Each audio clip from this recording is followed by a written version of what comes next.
நம்ம எல்லாம் படைத்து பரிபாலித்து கண்காணித்து கொண்டிருக்கக்கூடிய எல்லாம் வல்ல அல்லாஹ் ரப்புல் ஆலமீனுடைய அன்பும் அருளும் சாந்தியும் சமாதானமும் என்றென்றும் நிலவட்டுமாக. அஸ்ஸலாமு அலைக்கும் வரஹ்மத்துல்லாஹி வபரகாத்துஹு. அன்பார்ந்த சகோதர சகோதரிகளே, இந்த காலை அமர்வின் மூலமாக டெக்னிக்கலான பாயிண்ட்ஸ் சகோதரர் ஸ்ரீனிவாசன் அவர்கள் நீதித்துறை தேர்வுகள் அதிலேயே முழு கவனம் செலுத்தப்பட்டு A to Z சரியான விஷயங்களை நமக்கு கவனப்படுத்தினாங்க. அதன் பிறகு நீதியரசர் ஜியாவுதீன் சார் அவர்களுடைய அனுபவங்கள், வாழ்க்கையில் நம்ம நீதிபதியாக ஓய்வு பெற்ற நீதிபதியாக தமிழ்நாடு அரசினுடைய மிக முக்கியமான ஒரு துறையினுடைய முழுநேர பொறுப்பாளராக நாம் அவர்களை அறிகின்றோம். அதே மாதிரி திராவிட இயக்கத்தினோடு நீண்ட தொடர்புடைய ஒரு சகோதராகவும் அவர்களை நாம் அறிகின்றோம். ஆனால் அவங்க கடந்து வந்த பாதையை சொல்லும்போது தான் அது ஸ்க்ராட்சிலேருந்து எப்படி உருவாகி வந்திருக்கிறாங்க அப்படிங்கிறது வந்துட்டு நமக்கு தெரிஞ்சு. பொதுவாக எல்லாருமே அந்த மாதிரியான ஒரு வாழ்க்கை முறையை சந்திக்காமல் இந்த உலகத்தில் வெற்றியாளர்கள் என்று யாரெல்லாம் முன்னிலைப்படுத்தப்படுகின்றார்களோ, அறியப்படுகின்றார்களோ, வரலாற்றில் வாசிக்கப்படுகின்றார்களோ, சாதித்தவர்கள், சாதனை செய்தவர்கள், புரட்சியாளர்கள், மிகப்பெரிய அறிஞர்கள், விஞ்ஞானிகள் என்று உலகத்தில் யாரெல்லாம் பதிவு செய்யப்பட்டிருக்கிறதோ, வரலாற்று புத்தகங்கள் ஏடுகளிலே இருக்கிறதோ, எல்லாருடைய வாழ்க்கையிலையும் இந்த பயண அனுபவம் இருக்குது பாருங்கள். ஏறக்குறைய இது மாதிரியே இருக்கும். அதையெல்லாம் தாண்டாமல் ஒருத்தனால் சாதிக்க முடியாது. ஒரு எம்ப்ளாய்க்கு இதெல்லாம் இருக்குமான்னா ரொம்ப குறைவாக இருக்கும். மாத ஊதிய பணியாளர்னு சொல்கிறாங்க பாருங்கள். ஒரு டிகிரி முடிச்சுட்டு ஒரு கம்பெனியில் போய் ஒர்க் பண்ணுறாரு அப்படின்னா அவருக்கு இந்த மாதிரியான விஷயங்கள் இருக்குன்னா ரொம்ப ரொம்ப குறைவாக இருக்கும். அக்கம் பக்கத்தில் கொஞ்சம் அவமானப்படுத்தியிருப்பாங்க, அந்த மாதிரி படிப்பு கம்மியாக இருக்குது, பழக்க வழக்கம் கம்மியாக இருக்குது அப்படின்னு தான் சொல்லியிருப்பாங்களே தவிர ரொம்ப ரொம்ப குறைவாக இருக்கும். ஏன் குறைவாக இருக்குது அப்படின்னா அவர்கிட்ட பெரிய விஷன் எதுவுமே இல்லை. விஷன் இருக்கிறவங்கள்ட்ட தான் இந்த அனுபவ அறிவு கூடுதலாக வரும். கல்வி பாடப்புத்தக அறிவுங்கிறது அது ஜஸ்ட் இன்ஃபர்மேஷன், தகவல்களை தான் கொடுக்கும். ஆனால் அனுபவ அறிவு இருக்குது பாருங்கள், அது சும்மா கொடுக்காது. காசு கொடுத்தா இது கிடச்சிரும். பாடப்புத்தக அறிவு காசு கொடுத்தா கிடச்சிரும், நேரத்தை செலவு பண்ணால் கிடச்சிரும். அனுபவ அறிவு எங்கேயாவது காசு கொடுத்தா கிடைக்குமா? நேரத்தை செலவு பண்ணால் கிடைக்குமா? கிடைக்காது. காசு கொடுத்தாலும் கிடைக்காது, நேரத்தை செலவு பண்ணாலும் கிடைக்காது. அது வர்றதே எப்படி வரும் அப்படின்னா சாரா சக்கையாக இறுக்கி புழிஞ்சு தான் உங்களுக்கு அந்த செய்திகளை மனசில் பதிய வைக்கும். அதுதான் அனுபவ அறிவுங்கிற பட்டறிவுன்னு சொல்கிறாங்க பாருங்கள். ஒரு விஷயத்தை 100 விழுக்காடு கவனம் செலுத்தப்பட்டு அதுக்கான முயற்சிகள் எடுக்கப்பட்டு அது வெற்றி அடைஞ்சிரும் அப்படிங்கிறதுக்காண்டியே தொடர்ச்சியாக உழைத்து எல்லா வகையான ஏற்பாடுகளும் செஞ்சதுக்கு பிறகு அதில் பின்னடைவு ஏற்படும் பாருங்கள். அந்த பின்னடைவு அந்த நேரத்தில் ஒருவருடைய மனநிலை எப்படி இருக்கும் பாருங்கள். என்னடா இவ்வளவு முயற்சி எடுத்தோம், எல்லாத்தையும் நுணுக்கமாக பார்த்தோம், அப்படி செஞ்சோம், இவ்வளவு ப்ரிப்பேர் பண்ணிட்டு போனதுக்கு பிறகும் சாதிக்க முடியலை, ஜெயிக்க முடியலை அப்படின்னா அது தோல்வி அல்ல, பின்னடைவு. ஆனால் அது ஏற்படுத்தின அந்த பாடம் வடு இருக்குது பாருங்க, அது அவ்வளோ சாதாரண விஷயம் அல்ல. அது அடுத்த கட்டமான வளர்ச்சிக்கு அதுதான் அடித்தளம். ஃபவுண்டேஷன் போடும்போது இடிச்சு தானே போடுவாங்க. அந்த இடி வாங்காமல் ஜெயிக்க முடியுமா? இலக்கு இல்லாதவங்களுக்கு அது ஒரு மேட்ரே கிடையாது. மாத சம்பளம் வாங்கிட்டு இருக்கிறாங்க பாருங்கள். ஒரு கம்பெனியில் போய் ஒர்க் பண்ணுறது, அது லீகல் ஃபார்மாக இருக்கட்டும் அல்லது வேறு எதுவாக இருக்கட்டும், இண்டஸ்ட்ரியாக இருக்கட்டும், எதுவாக இருக்கட்டும், கண்டினியூவாக ஒரே வேலை. காலையில் 9 மணிக்கு போக வேண்டியது, சாயங்காலம் 5 மணிக்கு வர வேண்டியது, தொடர்ச்சியாக செய்ய வேண்டியது, மாதம் முடிஞ்சவொடனே காசு வாங்க வேண்டியது, காசு வாங்கிட்டு வந்து வீட்டில் பங்கு வைக்க வேண்டியது. இப்படியே பார்த்து திரும்பி பார்த்தீங்கன்னா 40-50 வயசு போய்டும், முடியெல்லாம் நிறச்சி போய்டும், வாழ்க்கை முடிஞ்சு போய்டும். வெளிநாட்டுக்கு போகிறவங்க இதை விட மோசமான கொடுமையாக இருக்கும் அவங்களுடைய வாழ்க்கை. அப்போ இவங்கெல்லாம் என்ன இதுன்னா இவங்களுக்கு அறிவும் ஜாஸ்தியாக கிடைக்காது. அதாவது கல்வி பாடப்புத்தக அறிவும் ஜாஸ்தியாக இருக்காது, அனுபவ அறிவும் ஜாஸ்தியாக கிடைக்காது. எல்லோரையும் போல ஏகப்பட்ட மக்கள், கோடிக்கணக்கான மக்கள் வாழ்ந்து விட்டு சென்றிருக்கா, அதில் இவர் ஒருத்தர். யார் தலைமுறையாக வளரக்கூடிய சமூகத்துக்கு முன்னிலைப்படுத்தப்படுகின்றார்களோ, எந்த பெயர் முன்னிலைப்படுத்தப்படுகின்றதோ, யாருடைய பெயர் அவருடைய வாழ்க்கை பிள்ளைகளுக்கு கற்பிக்கப்படுதோ, அவங்க எல்லாருமே பார்த்தீங்கன்னா மகத்தான இலக்குடையவர்களாகவே வாழ்ந்திருக்கிறத நீங்கள் பார்க்கலாம். உயர்வான இலக்குடையவர்களாகவே அவருடைய வாழ்க்கை தான் பயனுள்ள வாழ்க்கையாக இருக்கும், படிப்பிக்கக்கூடிய அடுத்தடுத்த தலைமுறை அவரை வாசிக்கும். கோடிக்கணக்கான மக்களில் ஒரு சிலரை மட்டும்தான் நம்ம அந்த மாதிரி வாசிக்கிறோம். அதனால் இலக்கு உயர்வான இலக்கு இல்லாத மனிதன் அவனுடைய வாழ்க்கையே முறையாக இருக்காது. இலக்கு இருக்கிறவனுக்கு ஒரு நிமிட நேரம் அவனுடைய வாழ்க்கையில் ஒரு நிமிட நேரம் கூட வீணாகாது. முடிஞ்சு நம்ம டைம் வேஸ்ட் ஆகுது. ரொம்ப நேரம் உட்காந்துட்டு மொபைல் ஃபோனை பார்த்துட்டு இருக்கிறோம், அல்லது ரொம்ப நேரம் ஒரு மூலையில் உட்காந்து ஃப்ரெண்ட்ஸோடு அரட்டை அடிச்சிட்டு இருக்கிறோம். ரொம்ப நேரமாக அடிக்கணும், ரொம்ப நேரமாக அடிச்சிட்டு இருக்கிறாங்க, அதுவே கண்டினியூ ஆகிட்டு இருக்கு அப்படின்னா எந்த இலக்கும் இல்லை. அதனால் எந்த பயனும் இல்லாத ஒரு வாழ்க்கையை வாழக்கூடியவர்களாக அவர்கள் இருக்கிறத நீங்கள் இப்போ சாயங்காலம் ஆகிடுச்சுன்னா அந்த மண்ணடி சுற்றி பார்த்தீங்கன்னு வச்சிங்களேன், ஒரு ரவுண்டு வந்தீங்கன்னு வைங்க, மூளைக்கு மூளை ஒரு குரூப் உட்காந்துட்டு பேசிக்கிட்டு இருக்கோம், சும்மா வெட்டி கதை பேசிக்கிட்டு இருப்பாங்க. உழைக்கக்கூடிய திறனுடைய இளைஞர்கள் அந்த உழைக்கக்கூடிய வயசில், கற்கக்கூடிய வயசில், அந்த ஏதோ ஒரு 60 வயசு 70 வயசு நடக்க முடியாத ஆட்கள் உட்காந்து பேசிக்கிட்டு இருந்தால் அது வேறு. அது ஒரு சோஷியல் அவேர்னஸ் இருக்கும், அவங்களுக்கு ஒரு சைக்கலாஜிக்கல் ஒரு ட்ரீட்மெண்ட், அது ஒரு சிகிச்சை முறை அது. ஆனால் உழைக்கக்கூடிய திறன் வாய்ந்தவர்கள், ஓடி ஓடி குறைவான தூக்கம் தூங்கி ஓடி ஓடி உழைக்கக்கூடியவர்கள், அது உடல் உழைப்பாக இருக்கட்டும் அறிவு உழைப்பா, அவர்கள் அமர்ந்து உட்கார்ந்துருக்க. நீங்கள் இந்த சாயங்கால நேரத்தில் பார்க்கலாம், நீங்கள் ஃபுல்லாக 7 மணிக்கு மேலே பார்த்தீங்கன்னா மூளைக்கு மூளை எல்லாம் நம்ம பசங்களாக தான் இருப்பாங்க. எந்த இலக்கும் இல்லை, இலக்கு விதைக்கப்படலை. அதனால் முதல்ல மனதில் நிலைநிறுத்திக்க வேண்டிய விஷயம் என்ன அப்படின்னு சொன்னால், உயர்வான இலக்குடைய மனிதனுடைய வாழ்வு மட்டும்தான் பயனுள்ள வாழ்வாக இருக்கும். அவனுடைய பொருளாதாரம் பயனுள்ளவற்றுக்கு செலவிடப்படும். அவனுடைய சந்ததிகள், அவன் மூலமாக பெறக்கூடிய பிள்ளைகள் இருக்குது பாருங்கள், அவன் சந்ததிகள், அவனுடைய ரத்தம், அந்த சந்ததிகளும் உயர்வான இலக்குடையே வருவார்கள். அவர்களை உறங்க விடாது. எங்கள் அத்தா இப்படி இருந்தார், அவர் பேர் கேட்டுற மாதிரி இருந்துடக்கூடாது, எங்கள் பாட்டன் இப்படி இருந்தார், எங்கள் அம்மா அப்படி இருந்தாங்க. அது மாதிரி உயர்வான இலக்கு தான் ஒரு மனிதனுக்கு அவனுக்கு உயிர்.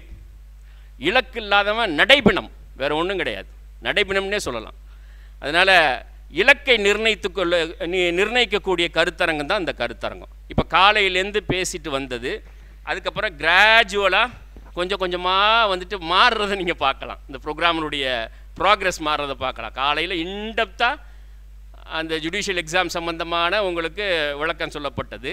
அதுக்கு அடுத்து பேசினவங்க பார்த்தீங்கன்னா மோட்டிவேட் பண்ணாங்க, நமக்கான பொறுப்புகள் என்னங்கிறத மோட்டிவேட் பண்ணாங்க. இஸ்மாயில் சார் அவங்க இன்னும் அடுத்த கட்டத்துக்கு நகர்வது குறித்து என்ன செய்யணும் அப்படிங்கிறத சொன்னாங்க. இப்போ 2 பேர் பேசியிருக்கிறாங்க பாருங்கள். இவங்க 2 பேரும் யூரோப்பில் படிக்கக்கூடிய, அமெரிக்காலையும் யூரோப்லையும் படிக்கக்கூடியவங்க வாய்ப்புகளை உங்களுக்கு உலகளாவிய வாய்ப்புகள் என்னங்கிறத உங்களுக்கு கவனப்படுத்துகிறாங்க. எல்லாருனாலையும் போக முடியும், யாருக்கும் தடை கிடையாது.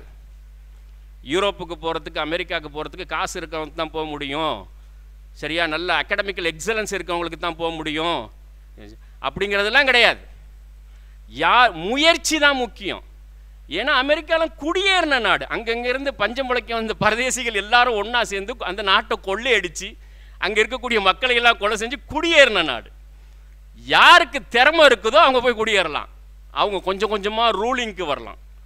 அதெல்லாம் நம்ம அதுக்கான வாய்ப்புகள் எல்லாம் நிறைஞ்சிருக்கக்கூடிய ஒரு நாடாக அமெரிக்கா இருக்குது. இன்றைக்கி யூரோப் அதுக்கான சூழலையும் அந்த கொரோனாவுக்கு பிறகு எல்லாத்தையும் லிபரேட் பண்ணிட்டாங்க.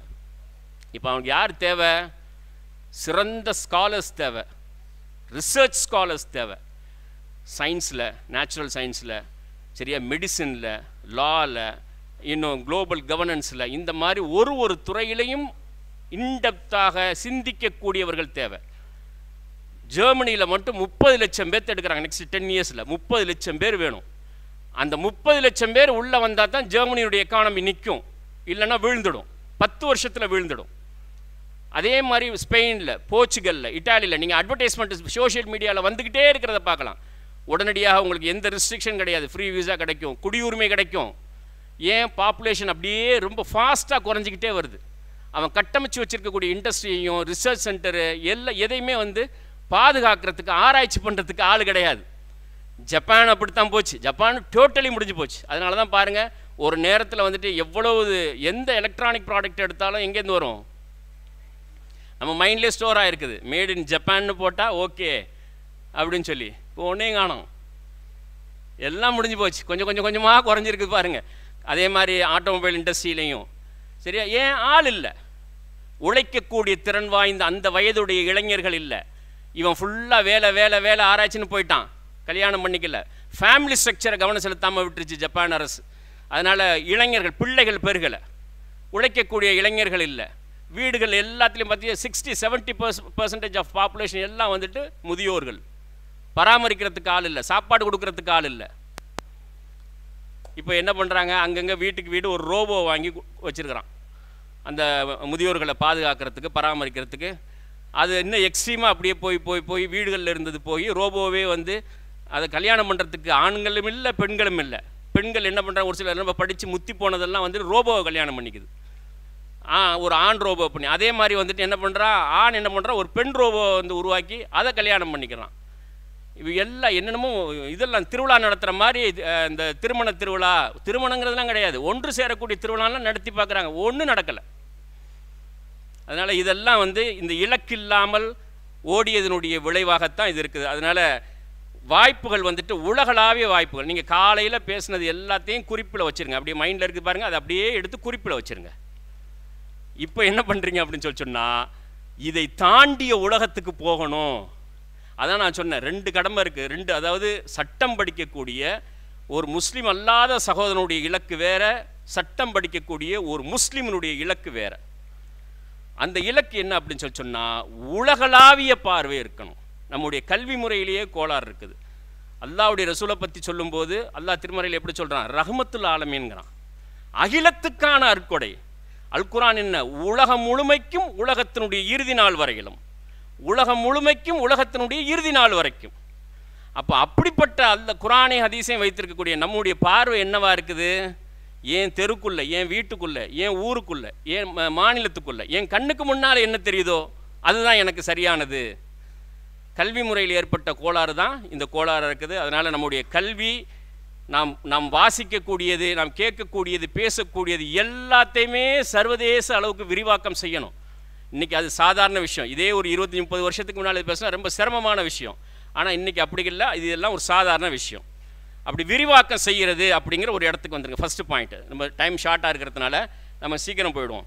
நம்முடைய பார்வை, நாம் பெற்றிருக்கக்கூடிய சட்டக்கல்வி உலகத்தை திறப்பதற்கான திறவுகோல், உலகத்தினுடைய பூட்டை திறப்பதற்கு வாய்ப்புகள் எல்லாவற்றையும் திறப்பதற்கான திறவுகோல். சாவி உங்கள் கையில் இருக்குது. LLB முடிச்சிருக்கிறீங்க, சாவி உங்கள் கையில் இருக்குது. அல்ல நீங்கள் ஒரு ஹிஸ்ட்ரி முடிச்சிருக்கிறீங்க, சாவி உங்கள் கையில் இருக்குது. உலகத்தினுடைய எல்லா முடிச்சுகளையும் திறப்பதற்கு, உலகத்தினுடைய எல்லா வாய்ப்புகளையும் திறப்பதற்கான திறவுகோல் அப்படின்னு ஃபஸ்ட்டு மைண்ட் செட்டுக்கு வந்துடுங்க. இப்போ முக்கியமான ஒரு 3 சட்டத்துறை அறிஞர்களை வந்துட்டு நான் உங்களுக்கு கவனப்படுத்துகிறேன். அவங்களுடைய கான்ட்ரிபியூஷன் என்னங்கிறத பாருங்கள். நம்முடைய இலக்கு என்னவா இருக்குதுங்கிறத நீங்கள் ஒப்பீடு செஞ்சு பாருங்கள். அவங்க என்ன செஞ்சுருக்கிறாங்க, நம்ம இப்போ என்ன நினச்சிட்டு இங்கே வந்தோம், இந்த செமினாருக்கு வந்தோம், நமக்கு என்ன டிப்ஸ் கிடைக்கும், என்ன செய்கிறதுக்காக இங்கே வந்தோம் அப்படிங்கிறத ஒப்பீடு செஞ்சு பார்த்துங்க. விஸ்வநாதன் ருத்ரகுமாரன் அமெரிக்காவில் இருக்கக்கூடிய ஒரு அட்வொகேட், லாயர். வேதமூர்த்தி பொன்னுசாமி மலேசியாவில் இருக்கக்கூடிய ஒரு லாயர். பாரிஸ்டர் அபுபக்கர் தம்பாது கேம்பியாவினுடைய அட்டர்னி ஜெனரல். வெஸ்ட் ஆஃப்ரிக்கன் கண்ட்ரியாக இருக்கக்கூடிய கேம்பியா, அது வந்து ஒரு அரப் கண்ட்ரி, முஸ்லீம் ஸ்டேட். அதனுடைய அட்டர்னி ஜெனரலாக இருந்தவர். இந்த 3 சுருக்கமாக அந்த 3 பேரையும் பார்த்துங்க.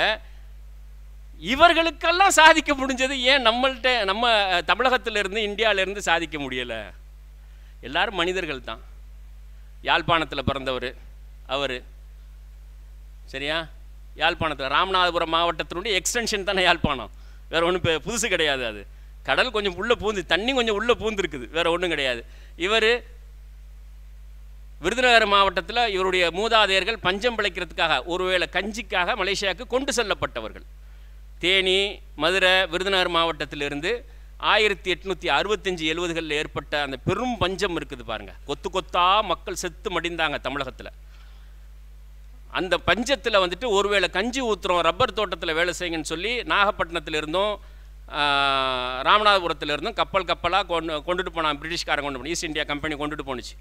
2-3 கப்பல் இலங்கையில் போய் இறங்குனுச்சு. அதான் மலையக தமிழர்கள்னு சொல்லுவாங்க பாருங்கள் அவங்க. பாக்கி இருக்கக்கூடிய கப்பல் வந்துட்டு மலேசியாவில் போய் இறங்குனுச்சு. காலையிலேருந்து இரவு வரைக்கும் வேலை செய்கிறது. டைமெல்லாம் கிடையாது, 8 hours டைமெல்லாம் கிடையாது. அப்போ தான் கார்ல் மார்க்ஸ் வந்துட்டு பிரச்சனையை கிளப்புறாரு.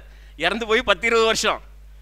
ஏன்னா 16 மணி நேரம் வேலை, 20 மணி நேரம் வேலை, ஒரு வேளை கஞ்சி. ஏன்? உசுறு பிழைக்கிறதுக்காக சென்றவர்கள். அந்த நேரம் போனவங்க தான் ஃபிஜி தீவில், மொரீஷியஸில், இந்திய பெருங்கடலில் இருக்கக்கூடிய தீவுகள்லாம் தமிழர்கள் இருக்கிறாங்க பாருங்கள். இதெல்லாம் அந்த 1865லேருந்து 1900க்கு அந்த 35 இயர்ஸில் ஏற்பட்ட பஞ்சத்தின் காரணமாக சென்றவர்கள். அந்த பஞ்சத்துக்காகத்தான் ஒரு பெரிய ஒரு ஞானி வந்து ஒரு அடுப்பு பற்ற வச்சார் சோறாக்கி போடுறதுக்கு. யார் அவர்?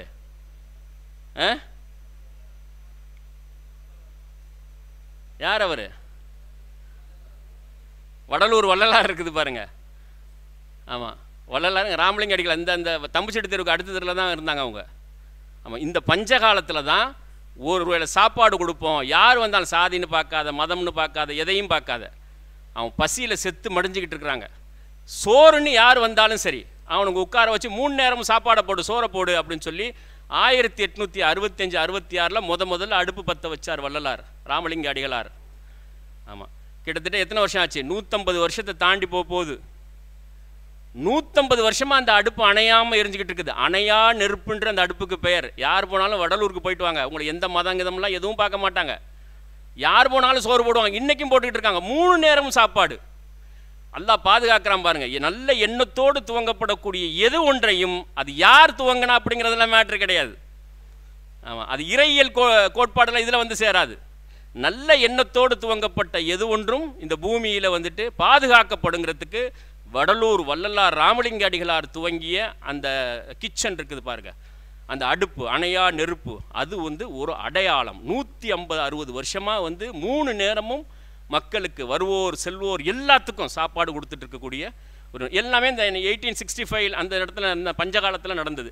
அந்த காலத்தில் தான் இவருடைய மூதாதையர்கள் எல்லாம் மலேசியாவுக்கு போனது. இன்றைக்கி மலேசிய தமிழர்கள்னு சொல்லக்கூடிய எல்லாமே அந்த நேரத்தில் போனது தான். அவங்க வந்து போய் தோட்டங்களில் வேலை செஞ்சாங்க.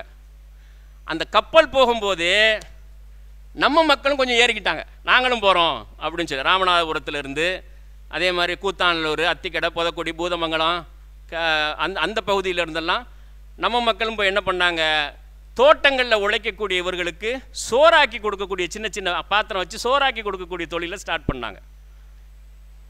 அந்த சமூகமெல்லாம் படித்து இன்டர்நேஷ்னல் லாயர் ஆகிடுச்சு. நம்ம சமூகம் என்ன பண்ணிக்கிட்டு இருக்குதுன்னா, ராமநாதபுரத்துலேருந்து மலேசியாவுக்கு போனவங்க என்ன பண்ணிகிட்டு இருக்கிறாங்க, ஹோட்டல் பிஸ்னஸ். அன்னைக்கு சட்டியில் வச்சு ஆக்குனாங்க, இன்றைக்கி கேஸில் வச்சு பெரிய பெரிய இடத்துல வச்சு ஆக்கி வியாபாரம் பண்ணிகிட்டு இருக்காங்க. அதில் இந்த 100 வருஷம் 150 வருஷமாக இன்னும் ஹோட்டல் தொழில் தான் அங்கே பண்ணிகிட்டு இருக்காங்க. ஆனால் பஞ்சம் பிழைக்க போன சமூகம் பெரிய லெவலுக்கு வந்துடுச்சு. இவர் வந்துட்டு கேம்பியா. சரி, என்ன இவங்களுடைய கான்ட்ரிபியூஷன் என்ன? சுருக்கமாக இவங்களுடைய கான்ட்ரிபியூஷன் என்ன? இவர் யார்? விஸ்வநாதன் ருத்ரகுமாரன். படிச்சிருக்கிறீங்களா? இவரை பற்றி தெரிஞ்சிருக்குதா? ரைட், சொல்கிறேன். இவர் வந்து எல்டிடி அமைப்பினுடைய லீகல் அட்வைசர்.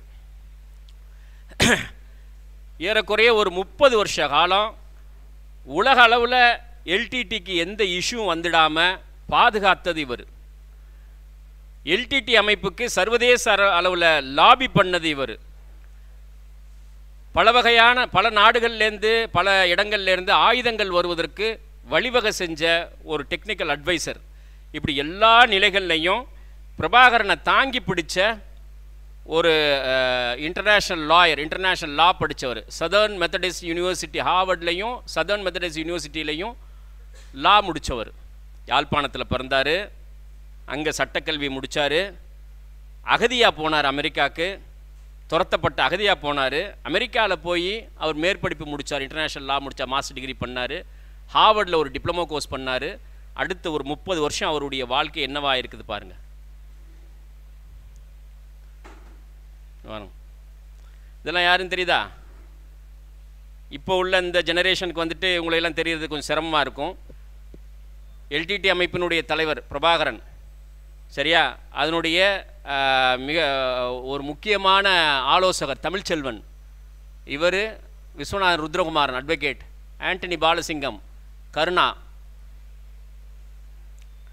இவர் தான் துரோகி ஆகி போனார், கருணா தான் துரோகி ஆகி போனது. அப்போது பிரபாகரனுடைய மூளையாகவும் முதுகெலும்பாகவும் செயல்பட்ட 3 பேர். ஆண்டனி பாலசிங்கம், தமிழ்ச்செல்வன், ருத்ரகுமாரன், விஸ்வநாதன் ருத்ரகுமாரன். எல்லா சர்வதேச அவங்களுக்கு மத்தியில் நடைபெற்ற அந்த அதாவது இலங்கை அரசுக்கும் நார்வேயிலேருந்து வந்த தூதருக்கும் இலங்கையில் அமைதியை ஏற்படுத்துவதற்கு நடந்த உரையாடல்கள், பேச்சுவார்த்தைகள் எல்லாத்துலேயுமே மிக முக்கியமான 3 பேர் இருப்பாங்க. அந்த 3 பேர் யாருன்னா ஆண்டன் பாலசிங்கம், தமிழ்ச்செல்வன், விஸ்வநாதன் ருத்ரகுமாரன். அமெரிக்க அரசு பல்வேறு நடவடிக்கைகள் எடுத்த காலத்திலெல்லாம் அமெரிக்க அரசையே நீதிமன்றத்தில் சேலஞ்ச் பண்ணி முடக்கினவர் விஸ்வநாதன் ருத்ரகுமாரன். இன்றைக்கி என்னவா இருக்கிறாரு? Viswanathan Rudrakumaran was the international legal advisor to the organisation supremo Velupillai Prabhakaran and in charge of its international diplomatic affairs அப்படி இருந்தார். இப்போ விடுதலை புலிகள் அமைப்பு அளிக்கப்பட்டதற்கு பிறகு, பிரபாகரன் கொல்லப்பட்டதற்கு பிறகு இப்போ என்ன பண்ணுறாரு அப்படின்னா, Prime Minister of Transnational Government of Tamil Eelam, புலம்பெயர்ந்த தமிழர்கள், யாழ்ப்பாணத்திலிருந்து இந்த பிரச்சனை காரணமாக உலகம் முழுவதும் புலம்பெயர்ந்திருக்கக்கூடிய தமிழர்கள், குறிப்பாக ஐரோப்பிய நாடுகளில் புலம்பெயர்ந்திருக்கக்கூடிய தமிழர்கள் எல்லாத்தையுமே வேர்ச்சுவலாக ஒருங்கிணைச்சி ஒரு கவர்மெண்ட்டை ஃபார்ம் பண்ணி அந்த கவர்மெண்ட்டினுடைய பிரைம் மினிஸ்டராக இருக்கிறார். Viswanathan Rudrakumaran is currently heading the transnational government of Tamil Eelam as its prime minister to date. Referendums have been held in 7 countries: Norway, France, Canada, Switzerland, Germany, Netherlands and United Kingdom. புலம்பெயர்ந்த தமிழர்களை ஒருங்கிணைச்சு ஒரு அரசை form பண்ணியிருக்கிறாங்கன்னு பாருங்க. அப்போ இது எப்படி முடிஞ்சிச்சு? ஒரு சர்வதேச சட்டம் படித்த ஒரு சட்ட வல்லுநர் என்ன செய்ய முடியும்? அவருடைய செயல்பாடுகளில், அவருடைய கான்செப்டில், கொள்கையில், நடவடிக்கைகளில் நிறைய கருத்து வேறுபாடுகள் இருக்குது, அது வேறு விஷயம். ஆனால் ஒரு சர்வதேச சட்டம் படித்தவனுடைய வேகமும் வீச்சும் சிந்தனையும் எந்த அளவுக்கு போக முடியுங்கிறதுக்கான அடையாளம் தான் இந்த 3 பேர். அதில் மிக முக்கியமான ஒருத்தர் விஸ்வநாதன் ருத்ரகுமாரன். இதை நீங்கள் இது முக்கியமான ஒரு தமிழ் ஈழத்தில் நடந்திருக்கக்கூடிய அந்த போராட்டங்கள், ஏன்னா அதில் வந்துட்டு இந்தியாவினுடைய வரலாற்றோடு தொடர்புடையது, இந்தியாவினுடைய கலாச்சாரத்தோடு தொடர்புடையது, தமிழகத்தினுடைய கலாச்சாரத்தோடு தொடர்புடையது, இந்திய அரசோடு தொடர்புடையது. அதனால் அது சம்மந்தமாக கட்டாயம் படிச்சிருக்கணும். அதில் இவருடைய முக்கியத்துவம் எவ்வளவு அப்படிங்கிறத உங்களால் புரிஞ்சிக்க முடியும். இந்த துணிச்சலையும் தைரியத்தையும் எது கொடுத்துச்சு? அறிவையும் சர்வதேச வீச்சையும் எது கொடுத்துச்சு அப்படின்னு சொன்னால், அவர் படித்த, அங்கே போய் மேற்படிப்பு சர்வதேச சட்டத்தில் படித்த அந்த மேற்படிப்பு கொடுத்துருக்குது. 2வது, இவரை பற்றி நான் ஒரு வீடியோ பேசினதை பார்த்துருக்குறீங்களா? நிறைய பேர் பார்த்துருப்பேன். கொரோனா நேரத்தில் எல்லாம் சுற்றி வந்துச்சு அந்த வீடியோ. Barrister Vethamoorthy Ponnusamy, Malaysian politician, ஹிண்ட்ரஃப்ங்கிற அமைப்பினுடைய one of the founder. Lincoln சின்னு இருக்குது. இது என்னன்னு தெரியுது? லிங்கன் சின்னா இன்டர்நேஷ்னல் லா முடித்து பாரிஸ்டராக, அதாவது பாரட்டில் யூகேயில் ப்ராக்டிஸ் பண்ணுறதாக இருந்துச்சுன்னா, சொலிசிட்டராகவும் பண்ணலாம், லாயராகவும் பண்ணலாம், பாரிஸ்டராகவும் பண்ணலாம். அப்படி பண்ணுறதா இருந்துச்சுன்னா இந்த டெம்பிள்ஸ்ன்னு சொல்லுவாங்க. 2-3 டெம்பிள் இருக்குது. இன்னர் லிங்கன்ஸின் டெம்பிள், இன்னர் டெம்பிள் அப்படின்னு சொல்லி 2-3 டெம்பிள் இருக்குது. அந்த ஒரு டெம்பிள்னா என்ன? அசோசியேஷன், பாரிஸ்டர்னுடைய அசோசியேஷன். அதில் வந்து ஒரு 1.5 வருஷ காலம் அதில் ட்ரைனிங் எடுக்கிறது. அதான் வந்துட்டு அதில் முக்கியமானது, ரொம்ப மதிப்பு வாய்ந்ததுன்னா லிங்கன்ஸின்னு சொல்லக்கூடியது. இதில் தான் வந்து அம்பேத்கர், அசதுதீன் ஓய்சி, இந்த மாதிரியான முக்கியமான ஆட்கள்லாம் இந்த லிங்கன்ஸின்லேருந்து தான் இந்த உலக அளவில் இந்த 200 வருஷத்தில் அறியப்பட்ட முக்கியமான பாரிஸ்டர்ஸ் எல்லாம் இதுலேருந்து வந்திருக்கு. ஷியாமா பிரசாத் முகர்ஜி, ஏன்னா ஜவஹர்லால் நேரு, இவங்க எல்லாம் வந்துட்டு இதுலேருந்து வந்திருக்கிறத நீங்கள் பார்க்கலாம். One of the founder of Hindraf அமைப்பு மலேசியாவில் என்ன பிரச்சனை நடந்துச்சு இங்கே பாருங்கள். 2009 வந்துட்டு ஹிண்ட்ரஃப்ங்கிற அந்த அமைப்பு உருவாக்குறாங்க. என்ன பிரச்சனை நடந்துச்சுன்னா, மலேசிய அரசு ஆக்கிரமிப்பு நிலங்கள் எல்லாத்தையும் அப்புறப்படுத்துச்சு. அந்த ஆக்கிரமிப்பு நிலங்களில் கோயில் கட்டப்பட்டிருந்துச்சு. இங்கேருந்து போனவங்க தானே, எங்கேருந்து போனவங்க? மதுரை, தேனி, விருதுநகர் மாவட்டத்திலேருந்து பஞ்சம்பிளைக்க போனவங்க இங்கே இருக்கக்கூடிய சிறு தெய்வங்களை எடுத்துகிட்டு போய் மாரியம்மன் கோயில், பிள்ளையார் கோயில் அப்படின்னு சொல்லி அங்கே கட்டியிருக்கிறாங்க, முருகன் கோயில்னு கட்டியிருக்கிறாங்க. அந்த கோயில்கள் வந்துட்டு அரசனுடைய இடத்துல, ஆக்கிரமிப்பு நிலத்தில் இருந்த கோயில்களை இடிக்க வேண்டிய, விஸ்தரிக்க வேண்டிய, கோலாலம்பூரில் விஸ்தரிக்க வேண்டிய, ரோடு விஸ்தரிப்புக்காக இடிக்க வேண்டிய சூழல் ஏற்பட்டுச்சு.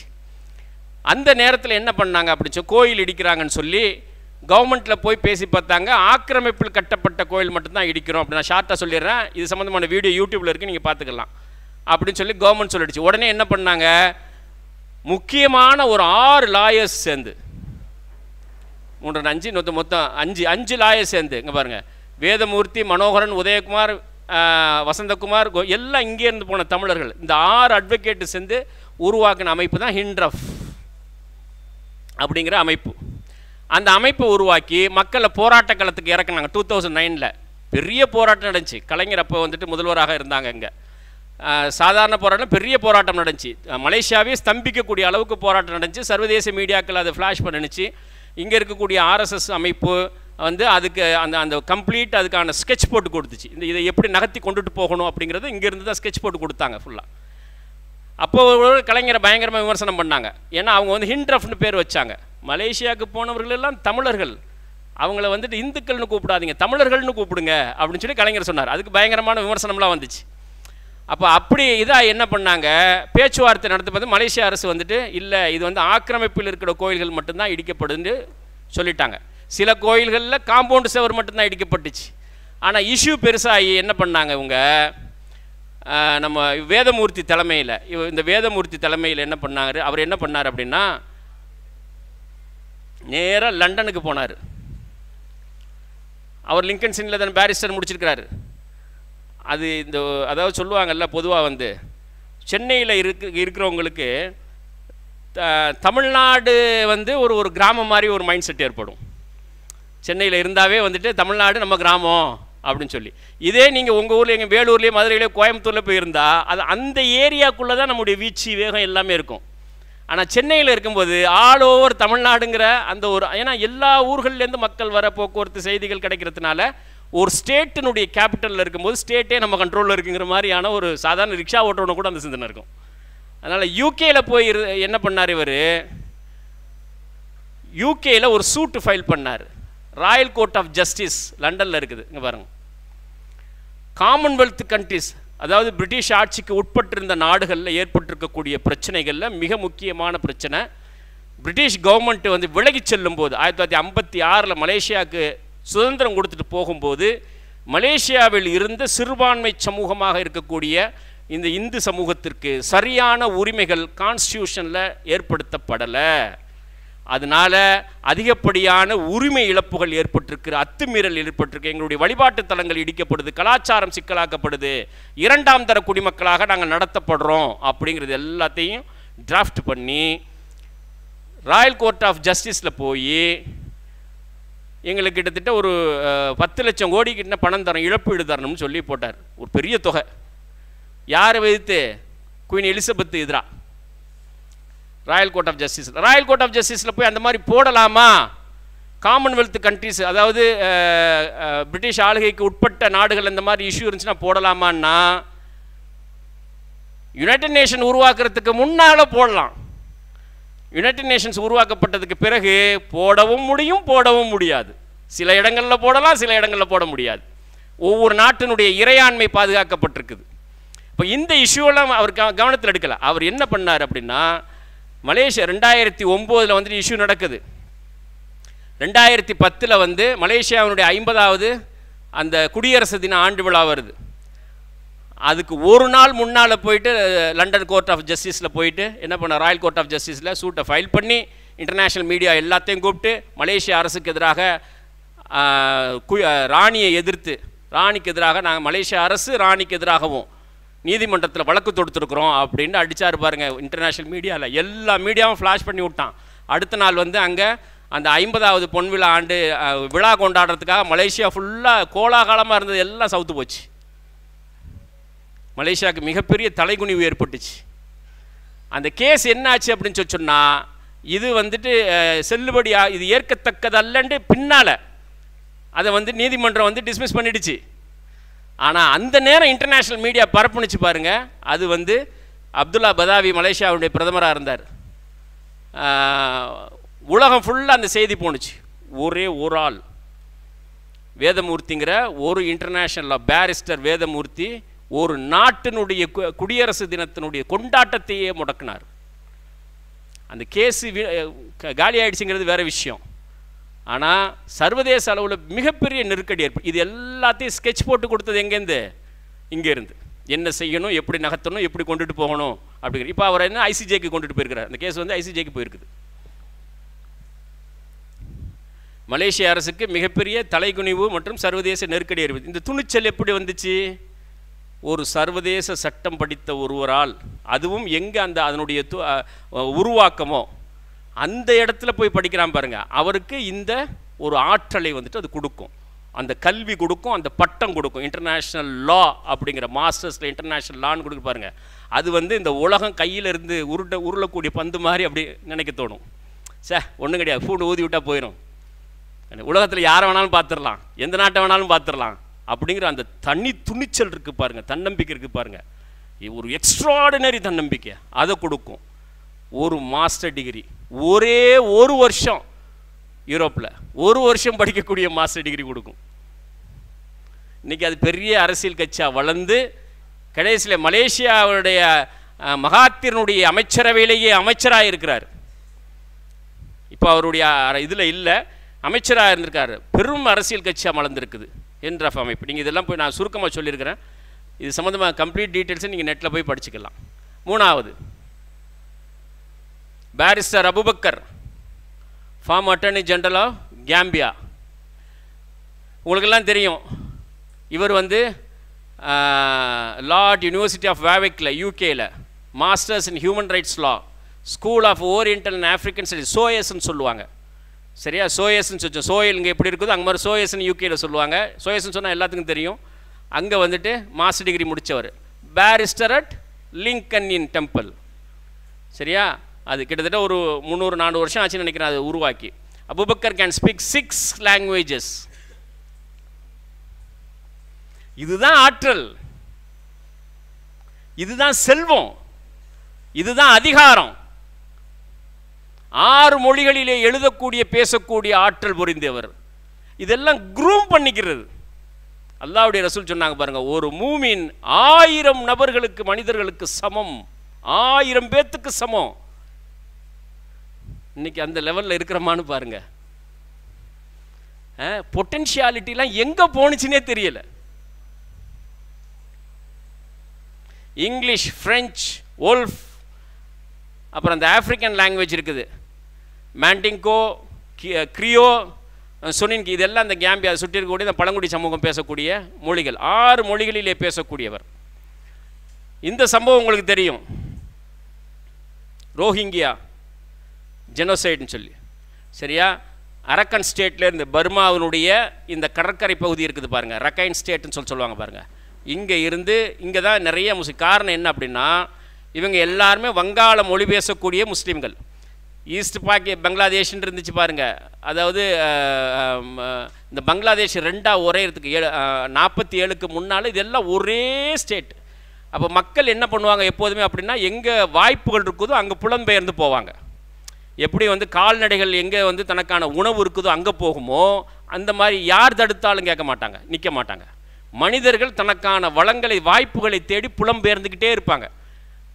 நல்ல இங்கே வேலை செஞ்சிட்ருக்குறோம், சரியான சம்பளம் கிடைக்கல அப்படின்னு சொன்னால் போட்டுட்டு அரபு நாட்டுக்கு போகணுன்னு வச்சு பாருங்கள், அங்கே ஒரு நல்ல சம்பளம் கிடைக்குது, நல்ல வாய்ப்பு இருக்குது அப்படின்னு உலகம் முழுவதும் மக்கள் புலம்பெயர்ந்துக்கிட்டு கொண்டே இருப்பார்கள் நல்ல வாய்ப்புகளை தேடி. அந்த மாதிரி இதுக்கு இதெல்லாம் ஒரே பிரிட்டிஷ் ஆளுகையின் கீழே இருந்த நேரத்தில் இவங்க எல்லாம் ஒரே இடமா இதை வந்து கருதுனாங்க, ஒரே நிலப்பரப்பாக கருதுனாங்க. 1947க்கு முன்னால் நீங்கள் மண்ணடியிலேருந்து இல்லை ராம்நாட்டிலேருந்து காபூலுக்கு போயிட்டு வரலாம், எந்த பிரச்சனையும் கிடையாது. சரி, நார்த் வெஸ்ட் ஃப்ரான்டியர் ப்ராவின்ஸ்னு சொல்லக்கூடிய அந்த பகுதிக்கு, பாகிஸ்தானுடைய கடைசி காபூல், ஆப்கானிஸ்தான் வரைக்கும் போய்ட்டு வரலாம். 1947க்கு முன்பு, 900க்கு முன்பு இன்னும் ஈரானுடைய பகுதி, மத்திய ஆசியாவினுடைய பகுதி. 1857க்கு முன்னால், இன்னையிலேருந்து 150 வருஷத்துக்கு முன்னால் உஸ்பெகிஸ்தான்லேருந்து நீங்கள் நேராக கன்னியாகுமரிக்கு வரலாம், யாரும் தடுக்க முடியாது. 1857க்கு முன்னால் முகல் பீரியடில், அதன் பிறகு பிரிட்டிஷ்காரன் வந்த பீரியடில் ஆப்கானிஸ்தான் எல்லாமே உள்ளடக்கமாக இருந்துச்சு, போகலாம், ஒன்றும் பிரச்சனை கிடையாது. அந்த மாதிரி புலம்பெயர்வு. இன்றைக்கி ஏன் வந்துட்டு கராச்சியில் வந்து இந்த விழுப்புரம் மக்கள் இருக்கிறாங்க, விழுப்புரத்துலேருந்து போனவங்க வந்துட்டு ஹோட்டல் நடத்திக்கிட்டு இருக்கிறாங்க கராச்சியில். விழுப்புரம் அதுக்கு சுற்றி இருக்கக்கூடிய பகுதியில் உளுந்தூர்பேட்டை குடும்பம் ஒரு 10-15 குடும்பம் இருக்குது கராச்சி நகரில் வந்துட்டு ஹோட்டல் நடத்திக்கிட்டு இருக்கிறாங்க. இதெல்லாம் தான் இதுக்கான அடையாளங்கள் ஃபுல்லாக. அப்போ அந்த மாதிரி புலம்பெயர்ந்த சமூகம் இங்கே இருந்தாங்க. எல்லாம் விவசாயிகள், நல்ல வளமான மண். இங்கே இருக்கக்கூடிய நேச்சுரல் ரிசோர்ஸஸை உருவணுங்கிறதுக்காண்டி இந்த பர்மா அரசும் அந்த பௌத்த ஆயுதம் தாங்கிய குழுக்களுமாக சேர்ந்து இந்த மக்களை இங்கேருந்து காலி பண்ணுறதுக்கு விரட்டி அடித்தாங்க. இங்கே நல்ல நேச்சுரல் ரிசோர்ஸ் கிடச்சிருக்குது, அதனால் இங்கேருந்து அடித்து விரட்டணும் அப்படின்னு சொல்லி அடித்து விரட்டினது தான் ரோஹிங்கியா கிட்டத்தட்ட ஒரு 50 வருஷம் 100 வருஷமாக நடக்குது. 1950க்கு பிறகு பிரிட்டிஷ்காரன் விட்டு போனதுலேருந்து இந்த இஷ்யூ நடக்குது. அன்னையிலேருந்து பிரச்சனை. அதனால தான் கொஞ்சம் பேர்த்துக்கு சவுதி அரசாங்கம் இடம் கொடுத்துருக்குது. சவுதி அரசாங்கம் இடம் கொடுத்து மக்காவில் கொஞ்சம் பேர் இருக்கிறாங்க, மதீனாவில் கொஞ்சம் பேர் இருக்கிறாங்க, நிறைய குடும்பங்கள் இருக்குது. இப்போ அந்த குடும்பங்கள்லாம் அரபுகளாகவே மாறிடுச்சு. மாறி முக்கியமான பொறுப்புகளுக்கெலாம் வர ஆரம்பிச்சிட்டாங்க. நிறைய சவுதி கவர்மெண்ட் ஃபண்டு பண்ணிடுச்சு. அப்புறம் ஓட்டோமன் கேலிஃபட்டு எந்த அளவுக்கு வளமான மக்களை கொண்டா, இதுதான் இன்டர்நேஷ்னல் ஸ்டடீஸ். ஆமாம், இந்த அறிவு ஸ்கூல்லே நமக்கு கொடுக்கப்படணும். ஸ்கூல்லேருந்தே இதை படித்து வந்தோம் அப்படின்னா இதெல்லாம் ஒரு சாதாரண மேட்டர் ஆகும். இல்லைன்னா இதை ஒரு பாடமாக படிக்கிற மாதிரி ஆகிடும். நியூஸ் பேப்பரையே சிலபஸாக படிக்கக்கூடிய லெவலுக்கு போயிடும் பாருங்க. நியூஸ் பேப்பரை அது ஒரு சிலபஸாக புக்காக வைக்க படிக்கிற மாதிரி நியூஸ் பேப்பரையும் வச்சு படிக்க வேண்டிய லெவலுக்கு போயிடும். இப்போ காம்படிட்டிவ் எக்ஸாம் எதுவும் எழுதுறதா இருந்துச்சுன்னா அதெல்லாம் வாழ்க்கையினுடைய ஒரு அங்கமாக இருக்க வேண்டிய ஒரு விஷயம். அப்போ என்னென்னா இவங்க அதாவது உலகத்திலேயே பெரும் பணக்காரர்களாக யார் இருந்தது 1750லனா இவங்க தான் இருந்தது, இந்த வங்காள மொழி பேசக்கூடிய மக்கள். அதனால தான் ராபர்ட் கிளைவ் ஃபஸ்ட்டு எங்கே போனான்? பெங்காலுக்கு போனது. ஒரு கொலை குற்றவாளி, அரசு ஊழியனாக இருந்தவன், சிவில் சர்வீஸ் எக்ஸாம் எழுதி பாஸ் பண்ண ராபர்ட் கிளைவ் யூகேயில் வந்துட்டு ஒரு கொலை குற்றவாளியாக தண்டிக்கப்பட்டு அவனுக்கு கொடுக்கப்பட்ட தண்டனை இந்தியாவை போய் கொள்ளையடிக்கணும். அவன் எங்கே வந்து இறங்கினான்? ராபர்ட் கிளைவ் அவனுடைய பெட்டாலியனோட 3000 பேரோட எங்கே வந்து இறங்கினா? எங்கே வந்து இறங்கினா?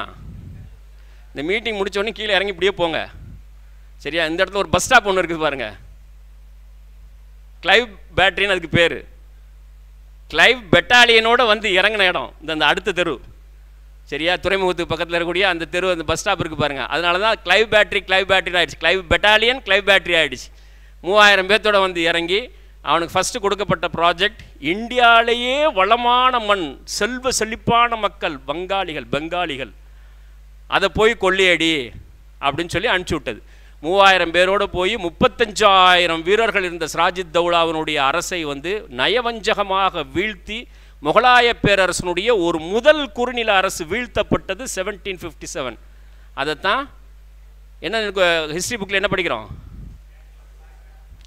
பேட்டில் ஆஃப் பிளாசி அப்படின்னு படிக்கிறோம். பிளாசியில் நடந்த அந்த யுத்தத்தை தான் பேட்டில் ஆஃப் பிளாசி அப்படின்னு சொல்லப்பட்டிருக்குது. அது என்னென்னா துரோகத்தால் வீழ்த்தப்பட்டது. மீர் ஜாஃபருங்கிற ஒருத்தன் சிராஜித் தௌலாவை காட்டி கொடுத்தான், துரோகம் இழைத்தான். அவனுடைய படைகளை போர்க்களத்துக்கு கொண்டுட்டு வராமல் பின்வாங்கிட்டான் மீர் ஜாஃபர்னு. துரோகத்தால் தான் முஸ்லீம் அரசுகள் வீழ்ந்திருக்குது. அதனால தான் இன்றைக்கி எலெக்ஷனில் இந்த லாஸ்ட் எலெக்ஷனில் கூட மம்தா பானர்ஜியினுடைய பிரச்சாரத்தில் நீங்கள் பார்த்தீங்க அப்படின்னா எல்லா மேடைகள்லையுமே மீர் ஜாஃபரா யாரும் போயிட வேண்டாம், மீர் ஜாஃபரா யாரும் போயிட வேண்டாம். 250 வருஷம் கழித்து லோக்கல் எலெக்ஷனில் கூட மீர் ஜாஃபர், துரோகத்துக்கு அடையாளம் மீர் ஜாஃபர். இந்த பக்கம் திப்பு சுல்தானை காட்டி துரோகத்துக்கு அடையாளம் மீர் காசிம். அப்போது அவ்வளவு செல்வ செழிப்பான இருந்தவர்கள்ட்டேருந்து கொள்ளையடிச்சு கொண்டு போய் சேர்த்து, இது எல்லாமே போன கிளாஸில் வந்துட்டு போன பிப்ரவரியில் நடந்த மீட்டிங்கில் அதுக்கான கிளாஸ் ஒரு 1.5 மணி நேரம் கிளாஸ் எடுக்கப்பட்டிருக்கு. அது வந்து யூடியூப்பில் இருக்குது, நீங்கள் போய் பார்த்துக்கலாம் ஃபுல்லாக. இதே ஹாலில் தான் அது நடந்துச்சு, இதனுடைய வரலாறு எல்லாமே. அதனால் பெங்காலை கொள்ளையடித்து கொண்டு போய் சேர்த்தது தான் யூகே. கப்பலாக பெங்காலிலேருந்து செல்வத்தை கொண்டு போய் சிராஜித் தௌலா வீழ்த்து ராபர்ட் கிளைவ் அடித்த கொள்ளை. திரும்பி போகும்போது ராபர்ட் கிளைவ் லண்டனுக்கு போகும்போது ஒரு கொலை குற்றவாளிக்கு சிகப்பு கம்பளம் விரிக்கப்பட்டுச்சு யூகேயில். அப்போ யூகே வந்துட்டு ஒருவேளை சோத்துக்கு வழி இல்லாத பரதேசிகள் வாழக்கூடிய நாடாக இருந்துச்சு. பெங்காலில் அடித்த கொள்ளையும் திப்பு சுல்தான்ட்டு அடித்த கொள்ளையும் தான் அதை வந்துட்டு இண்டஸ்ட்ரியல் ரெவல்யூஷனுக்கான ஆதாரமாக மாறினுச்சு. அதனால தான் சசி தரூர் போய் நேராக ஆக்ஸ்ஃபோர்ட்லேயும் எடின்பர்க் யூனிவர்சிட்டிலையும் பேசின பேச்சு யூடியூப்பில் இருக்கும், அது நீங்கள் போட்டு பாருங்கள். அதில் அவர் கிளியராக சொல்லுவார், 44 trillion pounds has been looted from India. யாரை வச்சு? எல்லா ஃபேக்கல்ட்டிஸையும் வச்சு. ஆக்ஸ்ஃபோர்ட் ஃபேக்கல்ட்டிஸ் எல்லாரும் உட்காந்துருக்குறாங்க, எடின்பர்க் யூனிவர்சிட்டியினுடைய ஃபேக்கல்ட்டி, ஸ்காட்லாண்டினுடைய எடின்பர்க் யூனிவர்சிட்டி எல்லாரும் உட்காந்துருக்காங்க. அதில் அவர் பேசுகிறார், ஒரு பய வாயை திறக்கலை. கல்கட்டாவில் அதில் வந்து பஞ்ச பரதேசிகளாக மாறி போனவன் தான் இந்த 250 வருஷமாக உலகம் ஃபுல்லாக எங்கே போனாலும் சரி அடிப்படை வேலை பார்த்து. நீங்கள் மண்ணடியில் சென்னையில் வந்து யாரெல்லாம் அந்த கோழி சுடுறான் பாருங்கள் கபாபு கடையில், ஆமாம் பங்காளி எல்லாமே அங்கேருந்து வந்தவன். ஹோட்டலில் சமையல் வேலை பார்க்குறது, கோழி சுடுறது, கபாபு போடுறது, ரொட்டி போடுறது எல்லாம் பங்காளிகள் தான். மண்ணடியில் எக்கச்சக்கமான பேர் இருக்கிறான் ஃபுல்லாக. கூலி வேலைக்கு வர்றது எல்லாமே இந்த பகுதியில் வந்தவங்க. அப்போ என்னென்னா இந்த மக்களை மறுபடியும் பங்களாதேஷுக்கு துரத்தணும்னா பங்களாதேஷ் அரசும் ஏற்றுக்க மாட்டேங்குது. ஏற்கனவே இங்கே வந்துட்டு க்ரௌடடாக இருக்குது, அங்கே ஏற்றுக்க. அதனால் இவங்க இந்த காக்ஸ் பஜாருங்கிற இந்த இடம் இருக்குது பாருங்கள், இது வந்துட்டு ஒரு உலகத்திலே ரொம்ப டேஞ்சரான இடம். வருஷத்தில் 2 ட்ரிப்பு புயல் அடிச்சிடும், வெள்ளம் வந்துடும். அதனால் அந்த இடத்துல கொண்டு போய் மக்களை வந்துட்டு குடி வச்சுருக்கிறாங்க. இப்போ என்ன ஆச்சு, ரோஹிங்கியா ஜெனசைடு இஷ்யூ வந்துட்டு வேர்ல்டு ஃபுல்லாக வந்துட்டு எக்ஸ்போஸ் ஆனிச்சு, பயங்கர பிரச்சனை ஆனிச்சு, நமக்கெல்லாம் தெரியும் ஃபுல்லாக. அதனால் அந்த வீடுகளையெல்லாம் வந்துட்டு பர்மா இராணுவமும் இந்த பௌத்த ஆயுத குழுவும் சேர்ந்து கொண்டு முஸ்லீம் வீடுகள்லாம் கொளுத்தி துரத்தி அடித்தானுங்க. அது உண்மையிலே ஒரு இன அழிப்பு தான், அது ஜெனோசைடு அது. அப்போ இந்த இஷ்யூ வந்துட்டு உலகம் ஃபுல்லாக போன உடனேயும் யுனைடெட் நேஷன்ஸ் என்ன பண்ணுச்சு, இதுக்கு ஏதாவது நம்ம வந்து பண்ணணும்னா அவங்க அதுக்கு உண்டான ரிலீஃப் ஃபண்ட் அது இதெல்லாம் பண்ணி பார்த்தாங்க, ஆனால் நிறுத்த முடியலை. செல்வத்தில் மிதந்தவனுடைய வாழ்க்கை எப்படி போச்சு பாருங்க, ஒரு 200-250 வருஷத்தில். அதனால் நம்ம பாதுகாப்பாக இருப்போம்னு நினச்சிட்டு இருப்பாங்க, பாதுகாப்பு கிடையாது, எல்லாம் மாறிடும். உடனே வந்துட்டு மலேசியாவில் அந்த மாதிரி அது வந்து ஒரு 2 வருஷம் கழிச்சு அந்த பிரச்சனை, அது 70 வருஷமாக அந்த பிரச்சனை நடந்துட்டு இருக்குது.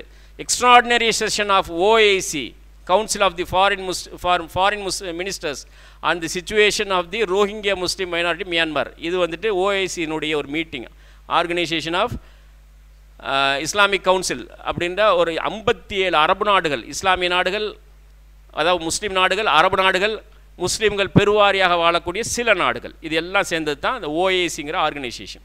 அவங்களுடைய மீட்டிங் நடந்து அந்த மீட்டிங்கில் என்ன முடிவு பண்ணாங்க அப்படின்னா, இந்த பர்மா அரசை வந்து ICJ-ல சர்வதேச நீதிமன்றத்தில் வந்து அவங்களுக்கு எதிராக வழக்கு தொடுக்கிறது அப்படின்னு முடிவு பண்ணி அந்த பொறுப்பை யார்கிட்ட ஒப்படைச்சாங்கன்னா கேம்பியாவினுடைய அட்டர்னி ஜெனரலாக இருந்த அபுபக்கர்கிட்ட வந்து ஒப்படைச்சாங்க. ஆங் சாங் சூயை கொண்டு வந்து நிறுத்திட்டாருங்க, சர்வதேச நீதிமன்றத்தில் கொண்டு வந்து நிறுத்திட்டாரு. அந்த மாதிரி உத்து பார்க்குது பாருங்க